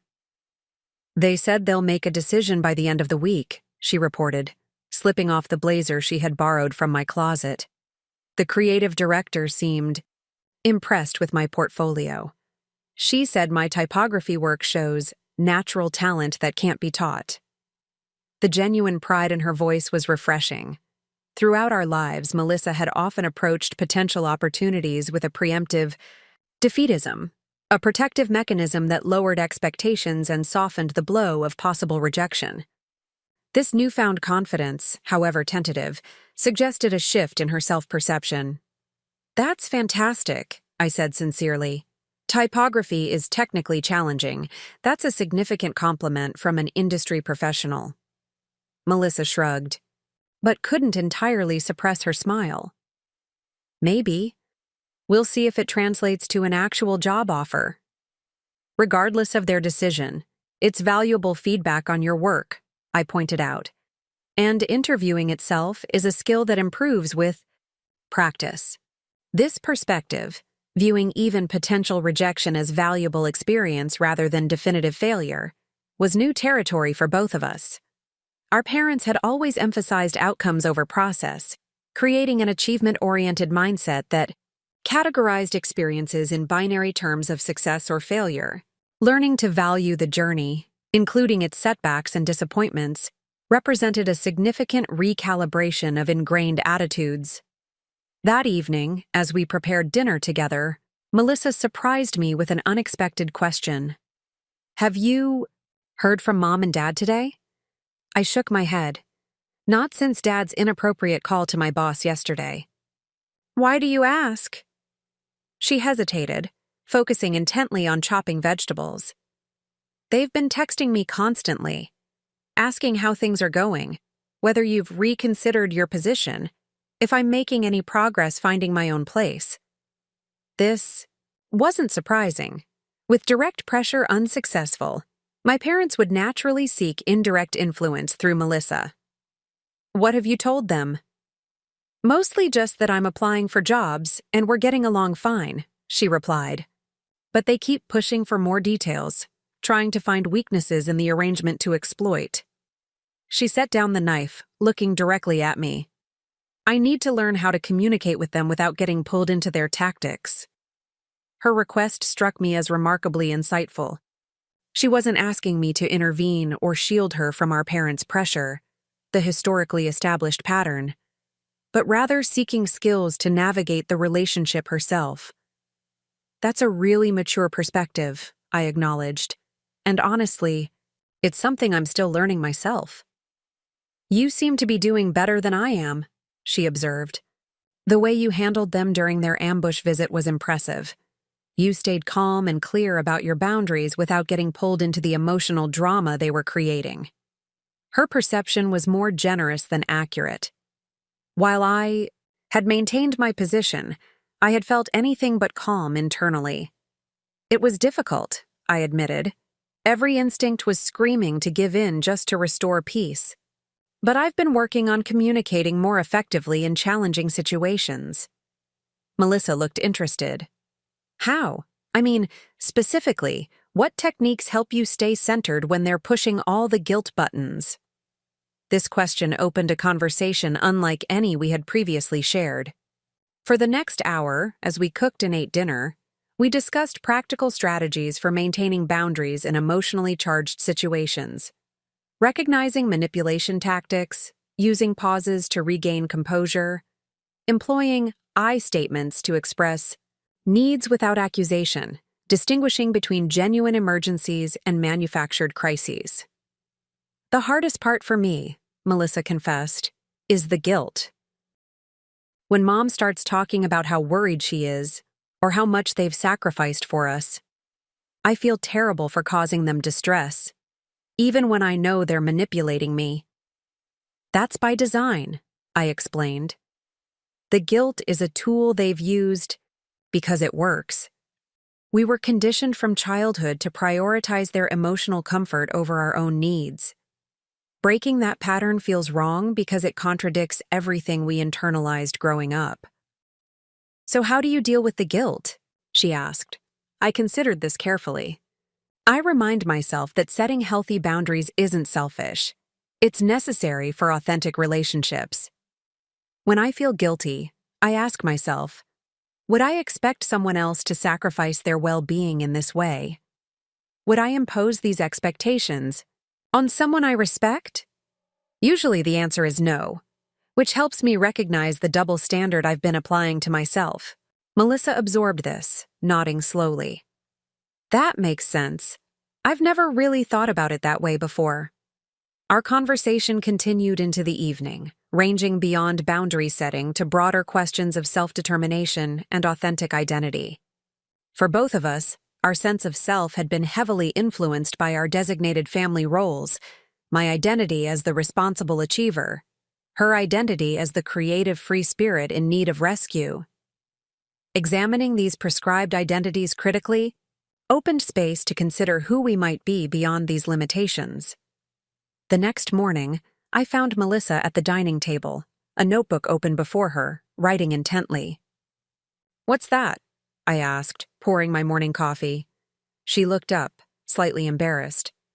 "It sounds corny, but I'm making a script for when Mom calls later. Based on what we talked about last night, I'm preparing some responses to the tactics I know she'll use." The proactive approach impressed me. Rather than dreading the inevitable pressure and responding reactively, she was strategically preparing to engage on her own terms. "That's brilliant," I said genuinely. "Mind if I take a look?" She hesitated briefly before sliding the notebook toward me. The page contained several anticipated questions or statements from our mother, each followed by Melissa's planned response. "We're so worried about you. I appreciate your concern, but I'm actively working on building independence, which is healthier for everyone long term. After everything we've done for you, I'm grateful for your support throughout my life. Now I need to develop skills to stand on my own, which is the greatest gift you can give me. Your sister is being unreasonable. Rachel has been clear about her boundaries and generous within them. I respect her right to make decisions about her own home." Reading through her planned responses, I was struck by their thoughtfulness and clarity. Each acknowledged the emotional content of our mother's statements, while gently redirecting toward healthier expectations. There was no defensiveness or counter-accusation, just calm assertion of reasonable boundaries. "These are excellent," I told her, returning the notebook. "Clear, respectful, but firm."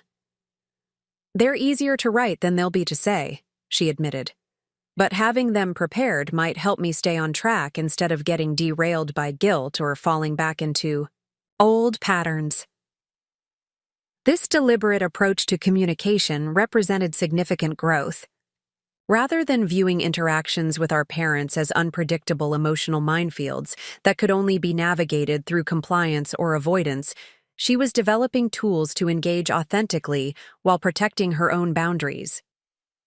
Later, that morning as I prepared to leave for work, Melissa stopped me at the door. "I've been thinking about something else from our conversation last night. You mentioned distinguishing between genuine emergencies and manufactured crises. How do you tell the difference?"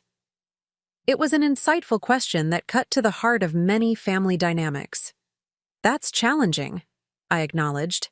"In our family, there's been a pattern of elevating normal life challenges to crisis level to justify intervention.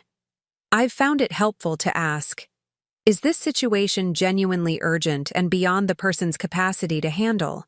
Or is it uncomfortable but manageable? With appropriate support?" Melissa considered this. "Like when I lost my apartment. It felt like an emergency in the moment, but looking back, there were warning signs for months that I ignored. And there were options besides moving in here that didn't get explored, because the crisis narrative took over." Her ability to apply this framework to her own situation demonstrated remarkable self-awareness. "Exactly. True emergencies are rare and typically unexpected. Manufactured crises often follow a pattern and function to maintain established dynamics." "I'm going to add that to my notes," she decided. "It might help me be more objective when things feel overwhelming." As I drove to work, I reflected on the unexpected developments of the past 24 hours. What had begun as a boundary-setting exercise to protect my own well-being was evolving into something more complex and potentially more valuable, a catalyst for growth and skill development that extended beyond my individual situation. The boundary I had established around my home and resources had created space for both Melissa and me to develop new capabilities: communication skills, critical thinking about family dynamics, strategies for maintaining personal autonomy within relationships. These weren't just defensive tactics for navigating specific conflicts, but transferable skills with applications across all relationships.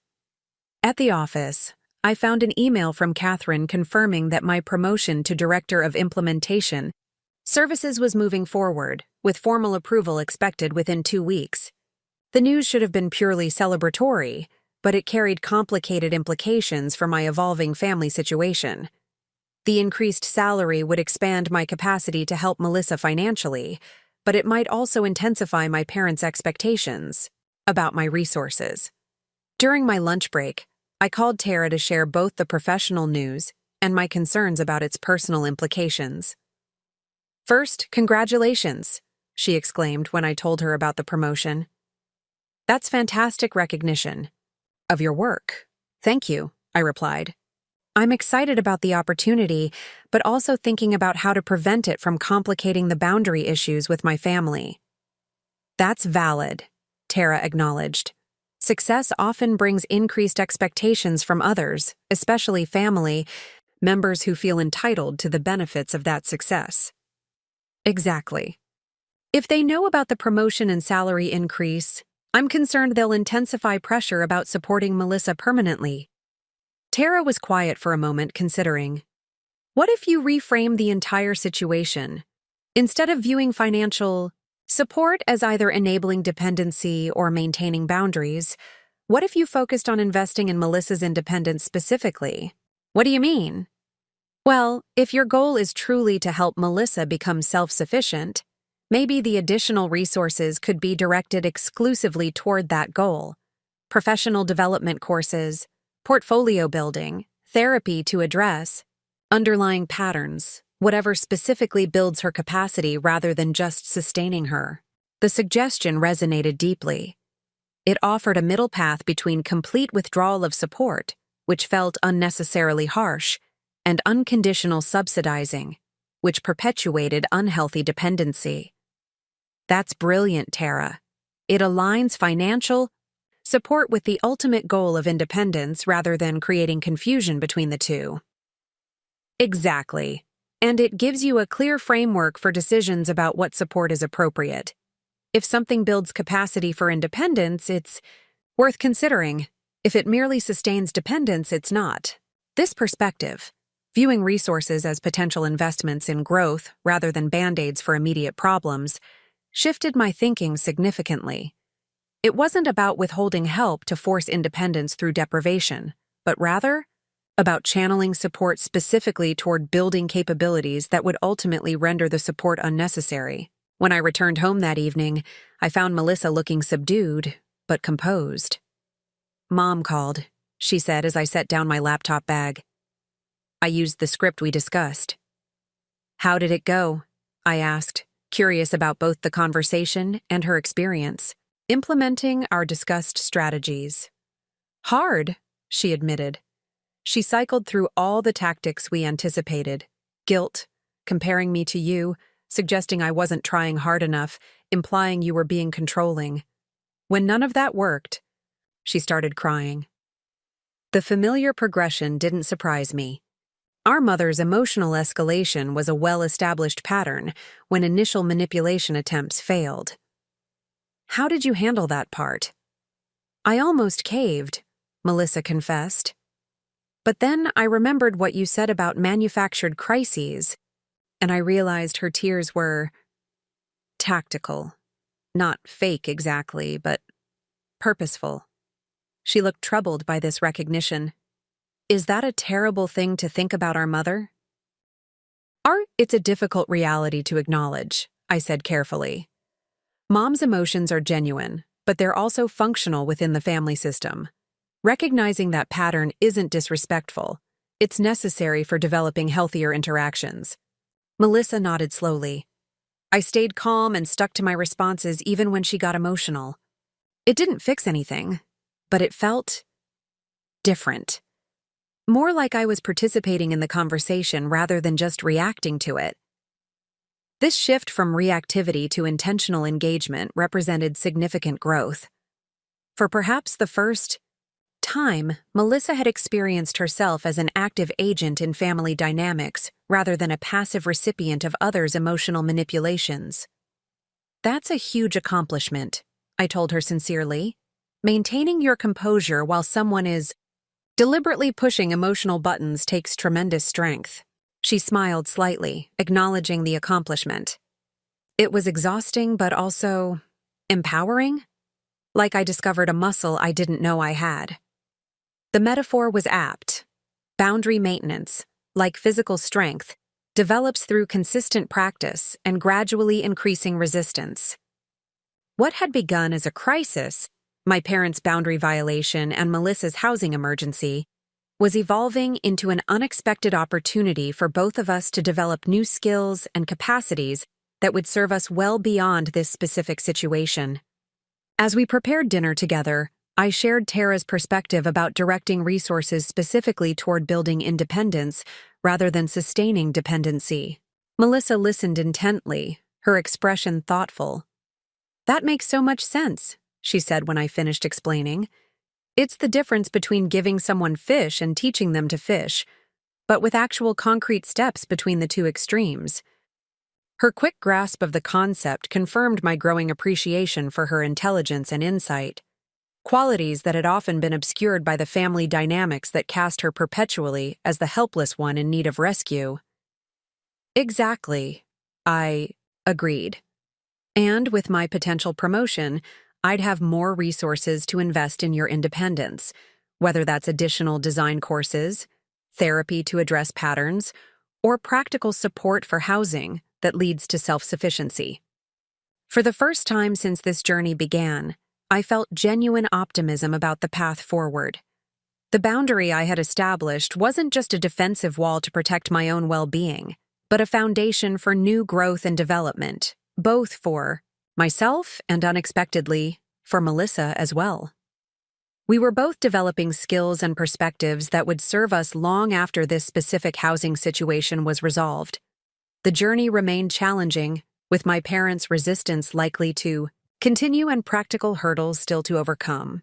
But alongside these challenges, something new was emerging. The possibility of authentic connection based on mutual respect rather than prescribed roles, and the development of skills that would enable both of us to engage more consciously in all our relationships going forward. 3 weeks into our new living arrangement, I found myself at a natural point of reflection. Half of Melissa's allotted time had passed, creating a moment to assess our progress and challenges. The morning was quiet as I sat on the back patio with my coffee, watching early sunlight filter through the maple tree that dominated my small backyard. The past weeks had brought unexpected developments, both positive and challenging. Melissa had received a job offer from the marketing firm, not the full-time position she had interviewed for, but a 3-month contract role that could potentially convert to permanent. The salary was modest, but represented stability she hadn't experienced in years. More importantly, it provided professional experience directly relevant to her design aspirations. Our living arrangement had settled into a surprisingly comfortable routine. Melissa maintained her space with a consideration I hadn't anticipated, and our shared areas remained relatively harmonious. The half-painted hallway still stood as a visual reminder of boundaries crossed, but its significance had evolved, from a symbol of violation to a marker of transformation, a before and after line demarcating the shift in our family dynamics. My parents had maintained tactical distance, communicating primarily through brief, formal texts that projected disapproval without direct confrontation. The approach was calculated to create discomfort without providing opportunities for further boundary reinforcement. After the failure of their direct intervention and emotional manipulation, they had shifted to a strategy of cold withdrawal, another familiar technique from my childhood, whenever I had failed to meet their expectations. As I sat contemplating these developments, the patio door slid open behind me. Melissa appeared, already dressed for her second week at the new job, a mug of tea in hand. "Morning," she said, settling into the adjacent chair. "Mind if I join you?" "Not at all," I replied, gesturing toward the empty seat. "You're up early. Wanted to review the brief for today's project before heading in," she explained. "The creative director is giving me more responsibility this week." I smiled at the subtle pride in her voice. "That's great. They must be impressed with your work." "Maybe," she allowed, the old habit of minimizing achievements not entirely vanquished. Then, catching herself, she straightened slightly. "Actually, yes. My team lead specifically mentioned that my typography work on the last project was exceptional. This self-correction, the conscious choice to acknowledge her success rather than deflect it, represented one of many small but significant shifts I'd observed in her self-perception over recent weeks. We sat in comfortable silence for a few minutes, watching a pair of cardinals flit between branches. Then Melissa spoke, her tone contemplative. "I've been thinking a lot about the halfway point." "Of your stay here?" I asked. She nodded. 3 weeks down, 3 to go. It feels like both a long time and no time at all. She paused, gathering her thoughts. When I first moved in, or got moved in, more accurately, I was in panic mode. Couldn't see past the immediate crisis. But now, I'm starting to envision what comes next. "What does that look like for you?" I asked, genuinely curious about her evolving perspective. She considered the question seriously. "Professionally, I want to convert this contract position to permanent. The work is interesting, the team is supportive, and it's directly relevant to my long-term goals in design." "And personally?" A more complex expression crossed her face. "That's harder to articulate. For so long, my identity has been wrapped up in crisis and rescue, either needing help or resenting needing it. I'm just beginning to imagine who I might be outside that pattern." She looked directly at me. "But I know it includes having my own place again. Not because you've made me feel unwelcome, but because I need to prove to myself that I can maintain stability independently." The maturity of this reflection struck me forcefully. Just weeks ago, Melissa had viewed independent living as a punishment rather than an opportunity, something imposed by my unreasonable boundaries rather than a valuable step in her own development. "That's a significant shift in perspective," I observed. "It is," she agreed. "And honestly, it's directly connected to the boundaries you established. If you had agreed to the renovation plan, I would have settled into dependency here, telling myself it was just temporary until I got on my feet, which somehow never quite seems to happen." Her insight reinforced a growing realization I'd had about the nature of boundaries, that they served not just to protect the person establishing them, but potentially benefited the other party as well, creating necessary conditions for growth that perpetual accommodation would have prevented. "The contract position is a good start financially," I noted. "How are you feeling about the housing search?" A flicker of anxiety crossed her face. "That's more challenging, even with steady income. My credit history is problematic for many landlords, and saving for a security deposit while paying down existing debt is a mathematical puzzle I haven't solved yet." This practical challenge represented the complex reality of breaking dependency patterns. The theoretical decision to embrace independence encountered tangible financial obstacles created by previous choices and circumstances. "I've been thinking about that," I said, sharing an idea that had formed over recent days. "What if we created a matched savings arrangement?" "What do you mean?" "For every dollar you save toward housing costs, I match it," I explained. "It provides meaningful help without creating dependency. You're building the habit of saving while I'm contributing to your transition to independence." Melissa considered this thoughtfully. "So I'd still be primarily responsible, but with a significant boost that makes the goal more achievable." "Exactly. It's an investment in your independence rather than a subsidy of continued dependency." "I'd accept that," she decided after a moment's reflection. "It feels different from previous financial help, like a partnership rather than a rescue." Her perception aligned precisely with my intention.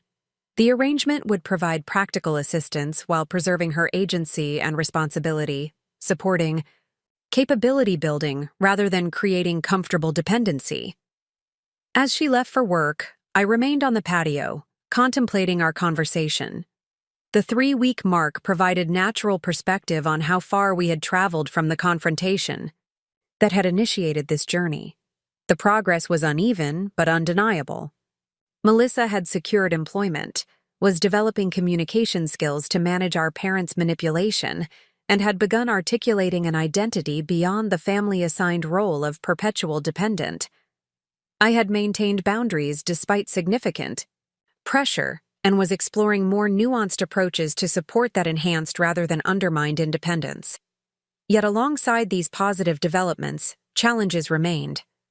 My parents continued their campaign of distant disapproval, a strategy designed to induce guilt without providing opportunities for direct boundary reinforcement.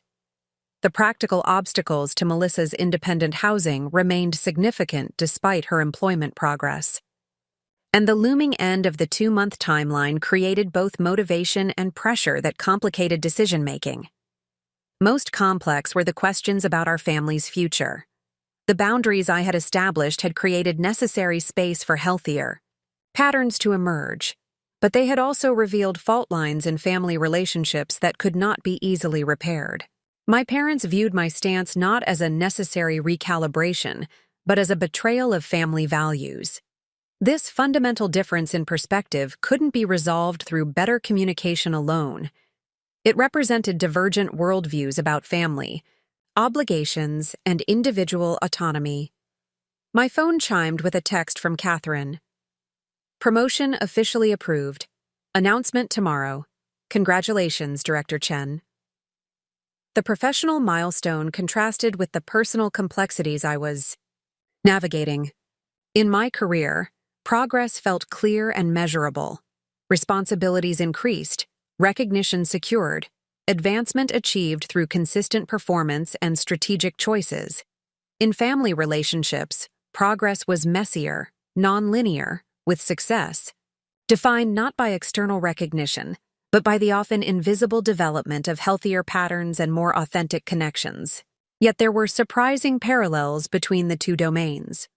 Both required clear communication, boundary setting, strategic thinking, and the courage to advocate for necessary changes despite resistance. The skills I had developed professionally had provided unexpected resources for navigating family challenges, while the personal growth catalyzed by family conflict had enhanced my leadership capabilities in ways that likely contributed to my promotion. As morning advanced toward midday, I finally rose from the patio, carrying these reflections with me. The halfway point of Melissa's stay represented not just a calendar milestone, but a psychological turning point, a moment to acknowledge progress, reassess challenges, and recommit to the difficult but necessary path of transformation. Inside, I paused in the hallway, studying the half-painted wall that had come to symbolize this journey. The contrast between the original sage green and the bright teal my parents had selected was jarring, a visual representation of the collision between my boundaries and their expectations. For weeks, I had left it untouched, a reminder of boundaries violated and subsequently established. But now, standing at this midpoint of reflection, I felt ready to reclaim this space completely. The half-painted wall had served its purpose as a reminder of necessary boundaries. Now it could become a symbol of transformation and renewal. I made a mental note to purchase painting supplies that weekend, not to complete the color my parents had chosen without permission, but to select an entirely new shade that represented neither capitulation to their violation nor rigid adherence to the past, something that acknowledged both where we had been and where we were going. This symbolic reclamation paralleled the larger journey of the past 3 weeks. I had moved from reactive boundary setting in response to violation toward proactive creation of new patterns and possibilities. The initial focus on what I didn't want, unauthorized changes to my home, unlimited access to my resources, disregard for my autonomy, had evolved into clearer vision of what I did want. Authentic relationships based on mutual respect, support, that enhanced rather than undermined capability. Family connections that accommodated individual differences rather than suppressing them. The remainder of Melissa's stay would undoubtedly bring further challenges. My parents might escalate their tactics as the 2-month deadline approached. Practical obstacles to Melissa's independence might prove more difficult than anticipated. The habits and patterns established over decades wouldn't surrender easily to new awareness and intentions. Yet standing at this midpoint, I felt a quiet confidence that hadn't been present at the beginning of this journey. We had navigated the initial crisis, established new patterns of communication, and begun developing skills that would serve us long after the immediate situation was resolved. Whatever challenges lay ahead, we approached them not as helpless participants in predetermined family dramas, but as conscious agents capable of creating healthier alternatives. The midpoint reflection offered neither triumphant resolution nor discouraging setback, but something more valuable: perspective on a journey of transformation that was unfolding according to its own organic timeline. Progress had been made, challenges remained, and the path forward would require continued courage and commitment. But the direction was clear, and each step, however difficult, moved us toward more authentic relationships and self-determination. With this renewed clarity, I turned from the half-painted hallway and headed to my home office to prepare for the day's meetings. The professional recognition awaiting official announcement tomorrow and the personal growth unfolding in my relationship with Melissa weren't separate achievements, but interconnected aspects of a life becoming increasingly aligned with my authentic values and priorities.